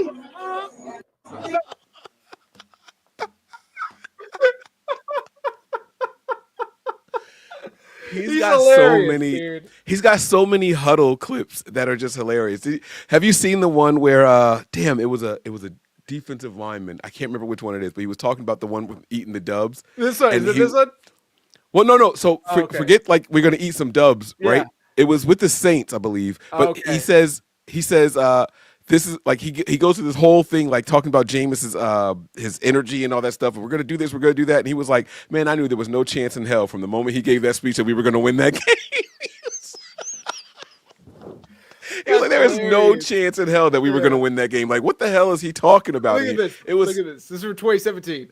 I want everybody to look at me. I'm gonna pass it to Corn after I say one thing. Go. Let's go. That's a W. Let's eat one. Let's eat one. That's a W. How many people want to eat a W tonight? How many eat a W tonight? Come in. That's all I want. Say one thing. It was this one. It was this one. They had a good defensive lineman. Damn, what was his name? Oh my God. Is he on the NFL Network now? Yes. He's doing. Gosh. I can't remember. It'll come to me later, man. But he was like, I Harold knew there was no McCoy. chance. Harold McCoy. Yes, McCoy.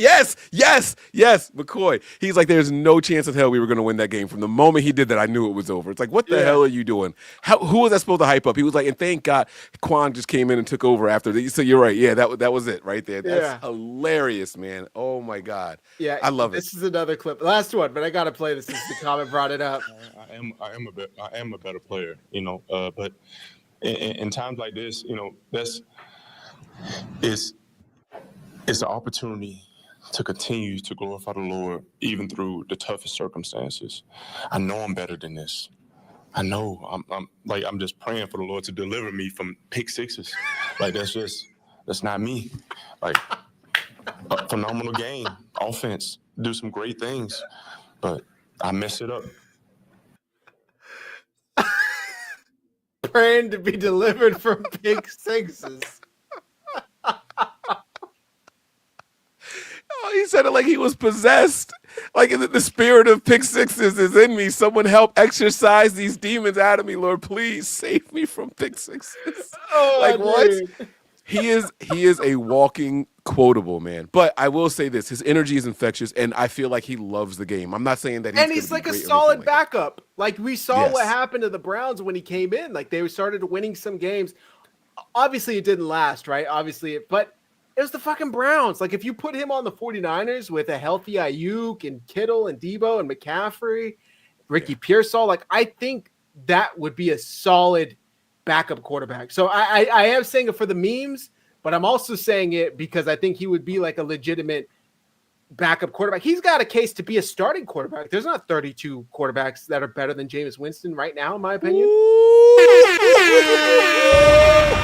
Right. Yes. Talk your shit, Zach. Right, Come on now. Give that man a chance. Yeah. But see, so that's the question is like, would people view him as competition for Purdy if we were to sign him? And that's my issue. It's like anybody that I would want to bring in, like people are gonna be like so for example, right? Mac Jones. Let's if it was Mac Jones, I think it immediately goes to that's the guy that Kyle wanted all along. He's here to take. Like, come on, like we've seen him. Like, I don't want to go through that again, where it's like quarterback controversy when it clearly shouldn't be. But that doesn't mean that we don't deserve a quality backup at the same time. I don't want to have to sign another Brandon Allen. I don't want to have to sign another Joshua Dobbs, right? I want to be able to sign someone who's good and can win, 3 out of 5 games if he has to play that long. Like, that's what I want. Just be better than bad. That's all I want. And we shouldn't have to, be relegated to just BS players. That's all. Sounds like you're saying they should sign both Trey Lance and Jimmy Garoppolo and just redo this whole fucking 2020 situation, or 2022, whatever year we drafted Trey Lance. And hey, let's just see what happens. Let's cover all of our bases. We won with each of you guys a couple of games. Let's just see. That would be hilarious. That would be hilarious. Could you imagine? No. I would be on shows like Jimmy Garoppolo. Well, I say Jimmy Garoppolo. Both of them would probably rather retire than come back to the 49ers after the way their shit ended here. There's no way either of those guys would want to come here for $10 million. Trey Lance, if I'm Trey Lance, you couldn't get me back in this building. And we know Jimmy was fed up when he left. But the whole thing, I remember when they traded Trey Lance, but even right before the trade, they said that he wasn't going out to practice because he was too emotional about being named the backup. And I said that's like damning. Like, you can't say that. Like, that kid handled everything. Yeah. And then to say that he was too emotional because you said that he didn't win the starting, like, cut it out. Like, no, I will never. Yeah. We got a prayer. They kind of sunned him on that one. I didn't really. We got a super chat from Sean. Hey, Zach. Wait. All right, there we go. In the name of Jesus, deliver Jameis from pick sixes and send him to church, not the Niners. Zach, no. Let's bring Sherman back, too. I'm all for bringing Sherman on board. I was, people were suggesting him as a DC, and he said respectfully, there's nowhere I should be a DC. I'm nowhere near capable to be doing that. Maybe at some point in the future, but there are, way better candidates out there for DC than me right now. So I don't think it's something Sherman wants. But if he wants to get into coaching, he definitely should start with the 49ers because he could work his way up here.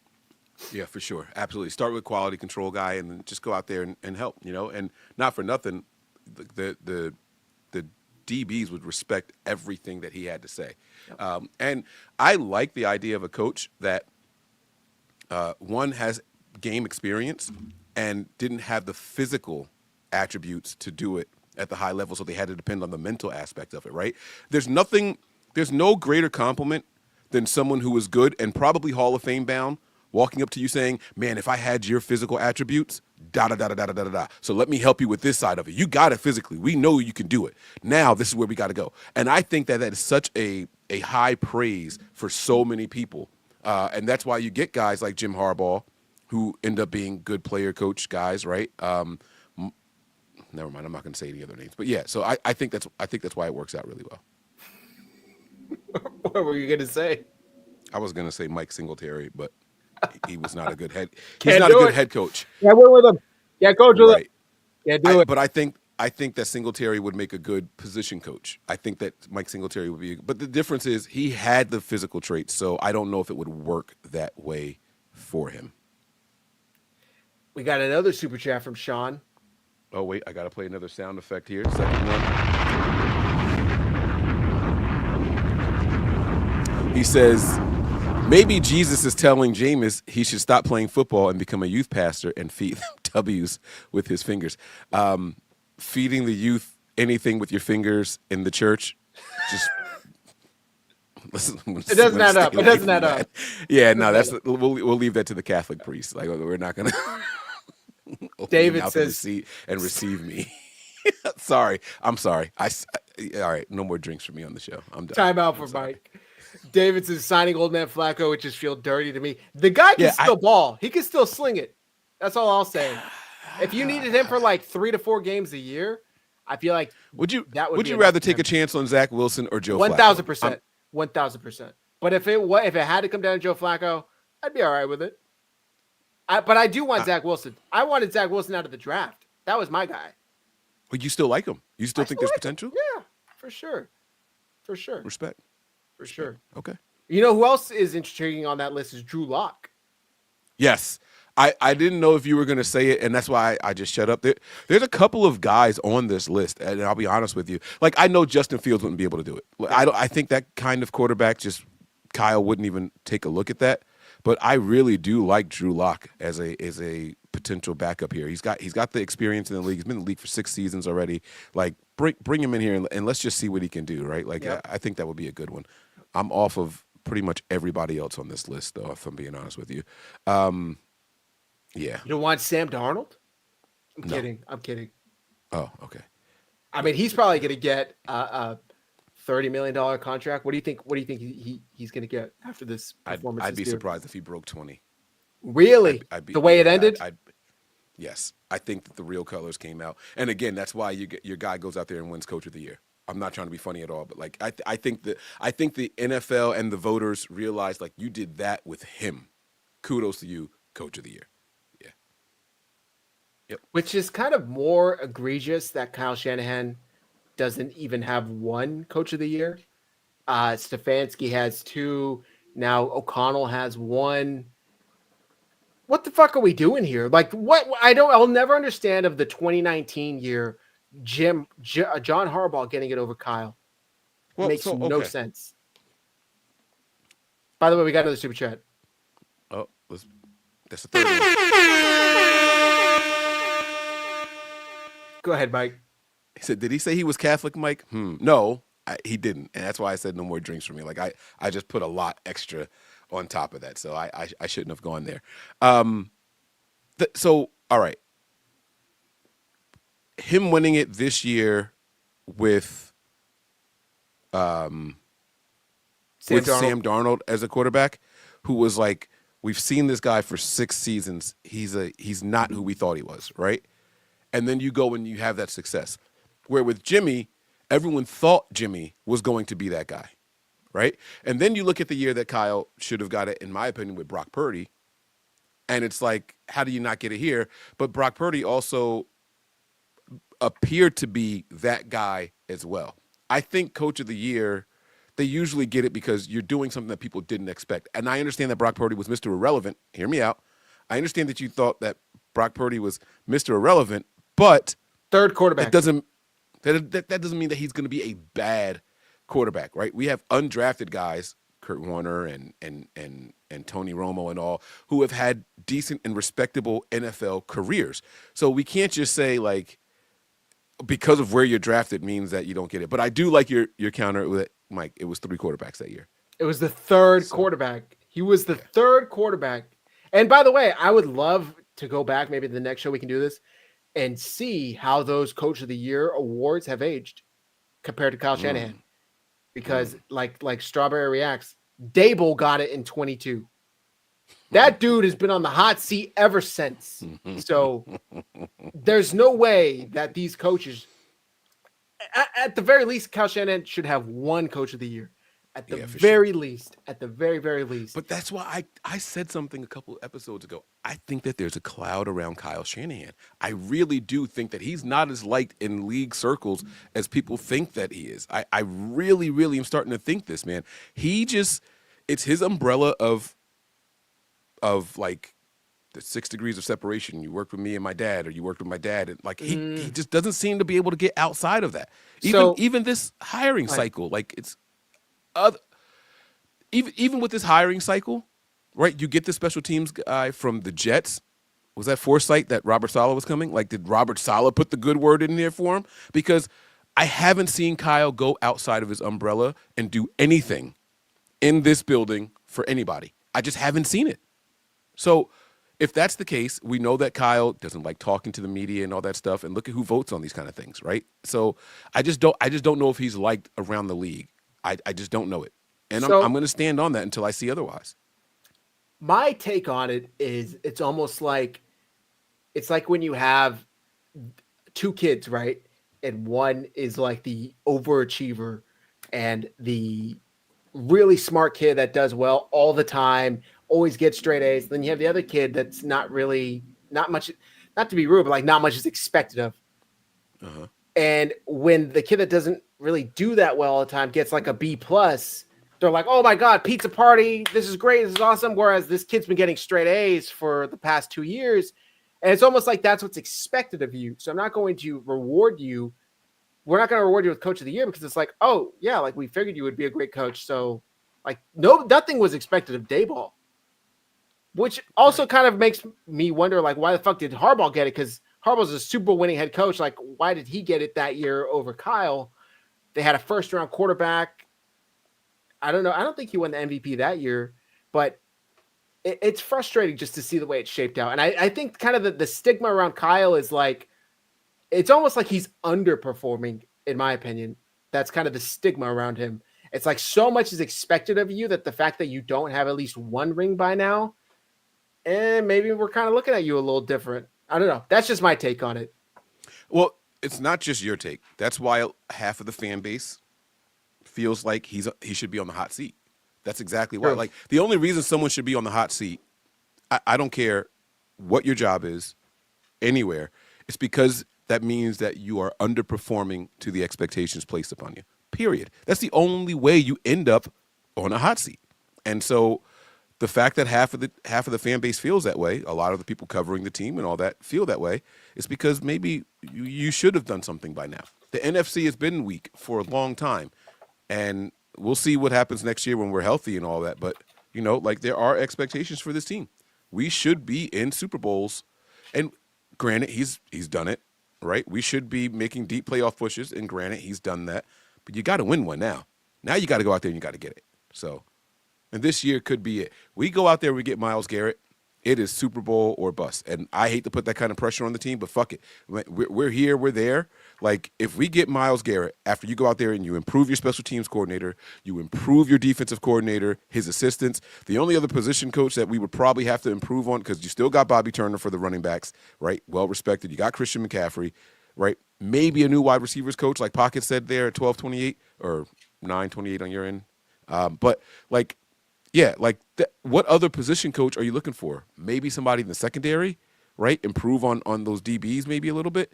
But there's not a lot out there left to improve on. Like, we have one of the largest coaching staffs, one of the more expensive coaching staffs in the NFL. You got to go out there and do it now. If you got the quarterback you believe in, you got the wide receivers that you believe in. Now, granted, there's been some injuries and regression and all that stuff. But the excuses got to stop at some point, man. Everybody's dealing with it. Everybody, ooh, Damon talking his shit. Damon is speaking my language right there. Damon, listen, I think that we are the rarity, bro. I think we're the 5%ers of the 49ers fan base, bro. I don't think that everybody feels that way yet, but I am right there with you, brother. I'm right there with you. So Yeah, that's a big one. That's a big one. But a lot of people still seem to think that he's this elite coach. So who knows? Either way, I don't think this stigma will go away until he wins a ring. It's almost like Andy Reid. Andy Reid, before he finally won a ring in 2019, that was the stigma, is he can't win the big game. He can't get over the hump. He can't finally drive it home. So I don't know. It's unfortunate.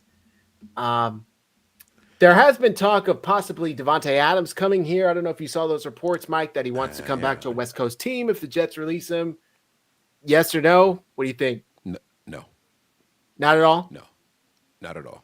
And it's less about him as a player and just having to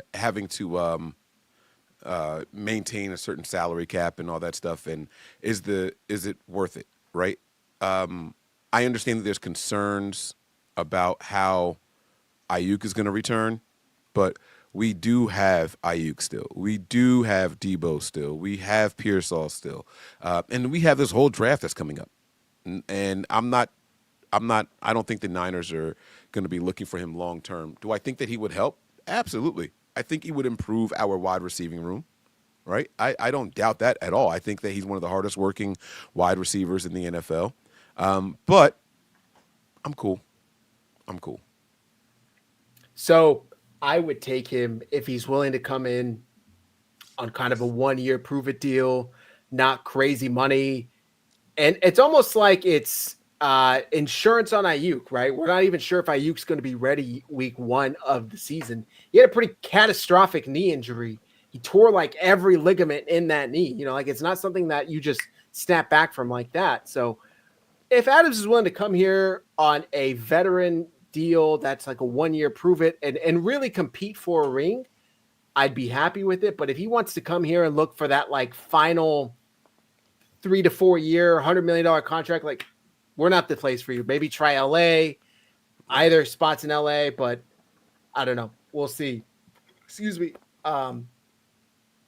Yeah, like if he wants to go to the West Coast, I think the Chargers are probably the best place for him. But it's a great fit. They desperately need a wide receiver on the outside. They have McConkey, but he's doing it all himself, and he definitely needs some help. Okay, let's get into the Super Bowl predictions before we wrap up here, Mike. Who do you got? We'll just treat it like it was a Niners game. Let's do offensive player of the game. Either team. What do you got? Come on, man. All right, I'm going with Saquon Barkley. I'm sorry. I'm going to take the low hanging fruit. I think that this is the moment he has been waiting for his entire life. I saw that video with the voicemail from his daughter. My eyes watered. I'm a girl dad, so I thought that was very. I don't know if you saw it or not. I did. Yeah. That those kind of messages from my girls, when I get them, it's just like, oh man, like it motivates you. It helps you keep pushing. And she's like, I know you're going to go out there and win, Daddy, but even if you don't, we know that you did the best that you could, and we're still going to be just as proud of you. Like, what is this girl reading a script? Like, who talks like that? How old is she? Right? Like, that just makes me want this guy to go out there and win it even more. So my offensive player of the game, win or lose, is Saquon Barkley. Okay. This is tough. Taylor Swift. I mean, Travis Kelce. Right. Travis Kelce. You know who I'm going to go with, your guy, Hopkins. I think Hopkins is going to be the X factor. I know I'd mentioned Xavier Worthy earlier, but I think it really is Hopkins. I don't know if Kelce is necessarily that guy anymore. If DeAndre Hopkins goes off, which I think he definitely has the ability to, he's a big, tall, physical receiver who could fight through the contact. The Eagles are depending on both of their rookie corners to show out. And I think maybe Hopkins is just too much of a matchup for them. Give me Hopkins. And I say he's going to have 6 receptions for 132 yards and a touchdown. I forgot to try to give a prediction. I forgot that's how we do it. You're absolutely right. I was Go ahead. to do that. Go ahead. I just, wait, before I do that, though, you're saying you don't know if Kelce is still that guy. Did you see what he did last game? I did, but I just don't know if it's consistent. Okay. All right, that's fair. It was the biggest game of the season and his biggest game of the season, if I'm not mistaken, too. Like, he showed up when they needed him most. I mean, he had a phenomenal game. I don't know. Let me see if I could find exactly what it was. It was Chiefs-Bills, right? Yep. But also the Eagles are going to be doing everything to take him out of the game and force somebody else to beat them, which I think falls on Hopkins, the veteran presence who's had 1,000,000-yard seasons. But Kelce is also, he doesn't really run routes. He just goes to the open spot of the field. So maybe he still does show up and show out. Oh, wait. It wasn't the Bills game. It must have been the game before that because he only had 2 receptions for 19 yards. Probably the Texans game. Yeah, maybe it was the Texans game. Am I looking at what date am I looking at? November? Nope, not that one. So it had to be the Texans. January. Let me go back here. I just want to see what his stat line was because I was pretty impressed with what he did in that game. Chiefs, Texans. All right. So in the meantime, let me tell you, I think Saquon has 24 attempts. 24 for 121 and 2 touchdowns. Damn. Okay. Yeah. I think that there's just certain things you can't stop. And I think he's going to be one. Yeah. Travis got 7 receptions, 117 yards and a touch. Yeah. There you go. He was eating in that game. He was eating in that Houston game. Yeah. Bazi Mayan says not many people are talking about the fact that fortified Eagles players are dealing with sickness since flying to New Orleans, including Jalen Carter. That'll affect them lasting a full game. Wow, I didn't know that. So definitely something to keep an eye on. Thoughts on Brandon Graham making his appearance? Was he activated? Off of IR. Yeah. Oh, yes, he was. Now, how healthy, how much football shape he's going to be in, I don't know. But what do you think? I think just the presence alone provides that sort of spark that is needed. I mean, we saw it with the Lions and Aiden Hutchinson saying, like if they get to the Super Bowl, I should be ready by then. And it's like, even if he can't play, 99% of the snaps, it's like just the simple fact that you're out there lacing it up. I think that motivates his teammates that much more. And it's like, we want to do this for him because we know this is probably his last year. So that probably helps just the mental side. And then with all of his knowledge and football IQ, if he is on the field, he's going to be directing players. That's huge for the Eagles. I didn't see he was activated. That is huge. Yeah. All right. So my defensive player of the game is going to be the one that Deebo Samuel hates the most. What's their corner's name again? Bradbury? No. Slay? Not Bradbury. Slay. Oh no, he called Bradbury trash. He called Bradbury trash. Yeah. Okay. No. I meant okay. It's I think Darius Slay. Now, Okay. I have a thing with him. He makes a big play, and then on the following drive, he gets hurt for a couple of plays. Why he does that, I don't know. But I think Darius Slay is going to pick off Mahomes in this game, and one of them is going to be it's going to be at a critical time.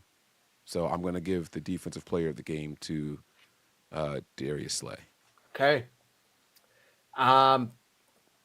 This is tough because I think Chris Jones is a solid candidate for defensive player of the game, but against that offensive line, I don't know. I'm going to go with kind of a shock one. I mentioned him earlier, Zach Bond, new Eagles linebacker, candidate for defensive player of the year, got some all-pro votes. I think Zach Bond is the difference maker in the Eagles defense. Maybe he's able to cover Kelsey. Maybe he isn't. Either way, I think that he is a great addition and a major change over the linebackers the Eagles have had the last couple of years. Give me Zach Bond. I'm going to say he has 12 total tackles and a forced fumble. That's my stat line for Zach Bond. Wow. By the way, Mahomes throws these picks in the Super Bowl. So good shout, Mike. Final score prediction, Mike. What do you got? All right. I'm going to settle on 27-24 Philadelphia Eagles. Oh! Okay. Philadelphia Eagles. Yep. I'm going to go with 28-27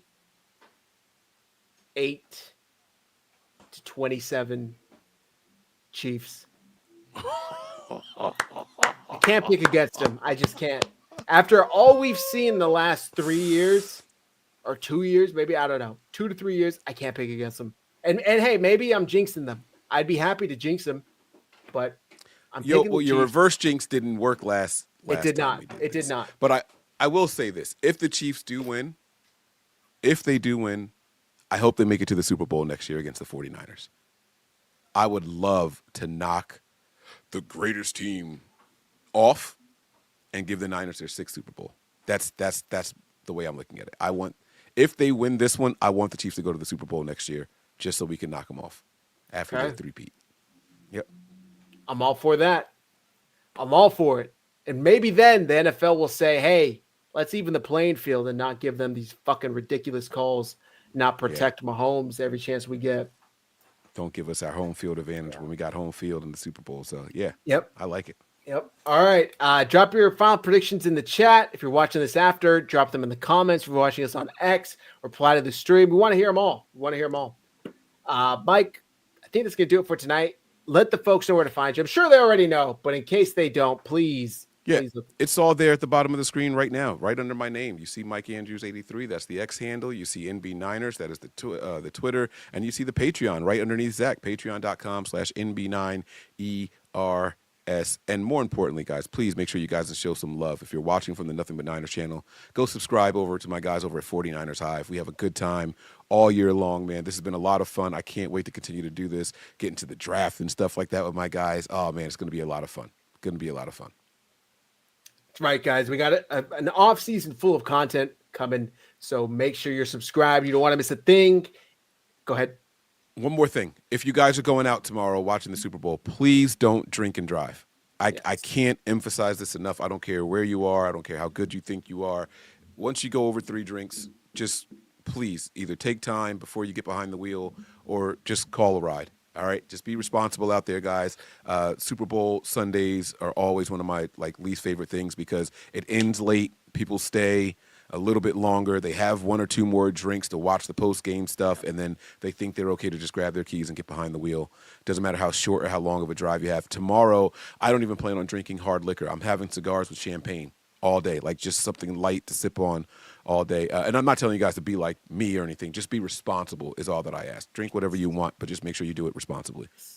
Exactly. No drinking and driving. Call an Uber, call a Lyft, whatever it is. By the way, just a PSA, Monday morning, Carl's Jr. has this new hangover burger, right? They have a breakfast burger. This is a hangover burger. It's got burger patties, eggs, hash browns, cheese, bacon, and it's free if you get the app. So download the app, get the hangover burger Monday for free. I saw a commercial on, I think Alex Earl, my girl told me about it, has a commercial plug in it.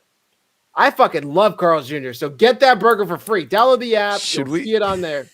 Should we show the commercial? That's incredible. I don't think it's out yet. I think it's a Super Bowl commercial. But let me see if I can find the ad. Carl's Jr. hangover burger. Holy snap. It's right here. Well, I don't have the ad, but it's you just type in Carl's Jr. It's free hangover burgers. Wow. How about that, man? Carl Jr. Super Bowl commercial 2025.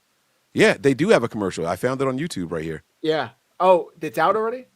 You want me to send it to you? Sure, yeah, send it. Let's see. It's a 46-second commercial. Here, I'll copy and paste it in the chat. Or no, I have to send it on WhatsApp, right? Okay. There it is. Let's watch it while we're here. There you go. How's that, man? Oh, we got an ad, of course. Yeah. Oh, yeah. There's definitely going to be an ad. Sorry, I forgot to warn you. All right. Let's be real. There's no audio. Us after the big game. Been there. Oh, did my microphone turn off? And I've got just what you need to clear that post-party bug. All right, that's on The me. Carl's Jr. hangover burger. Double bacon. Yeah, you need that double bacon. Charbroiled beef, hash browns, cheese, and sauce. Just the way I like it.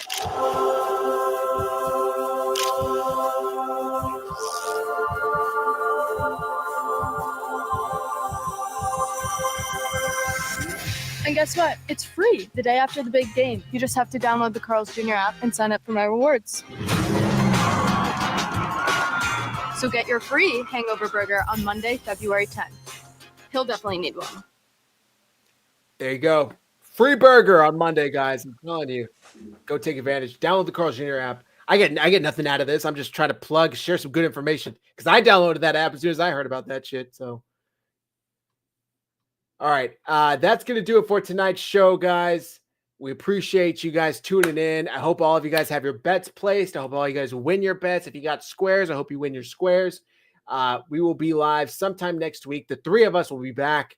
So make sure you hit like and subscribe to both of these channels. 49ers have nothing but Niners. We appreciate you guys tuning in. Have a great night. Be safe. Like we said, don't drink and drive. And until next time, go Niners. Go Niners.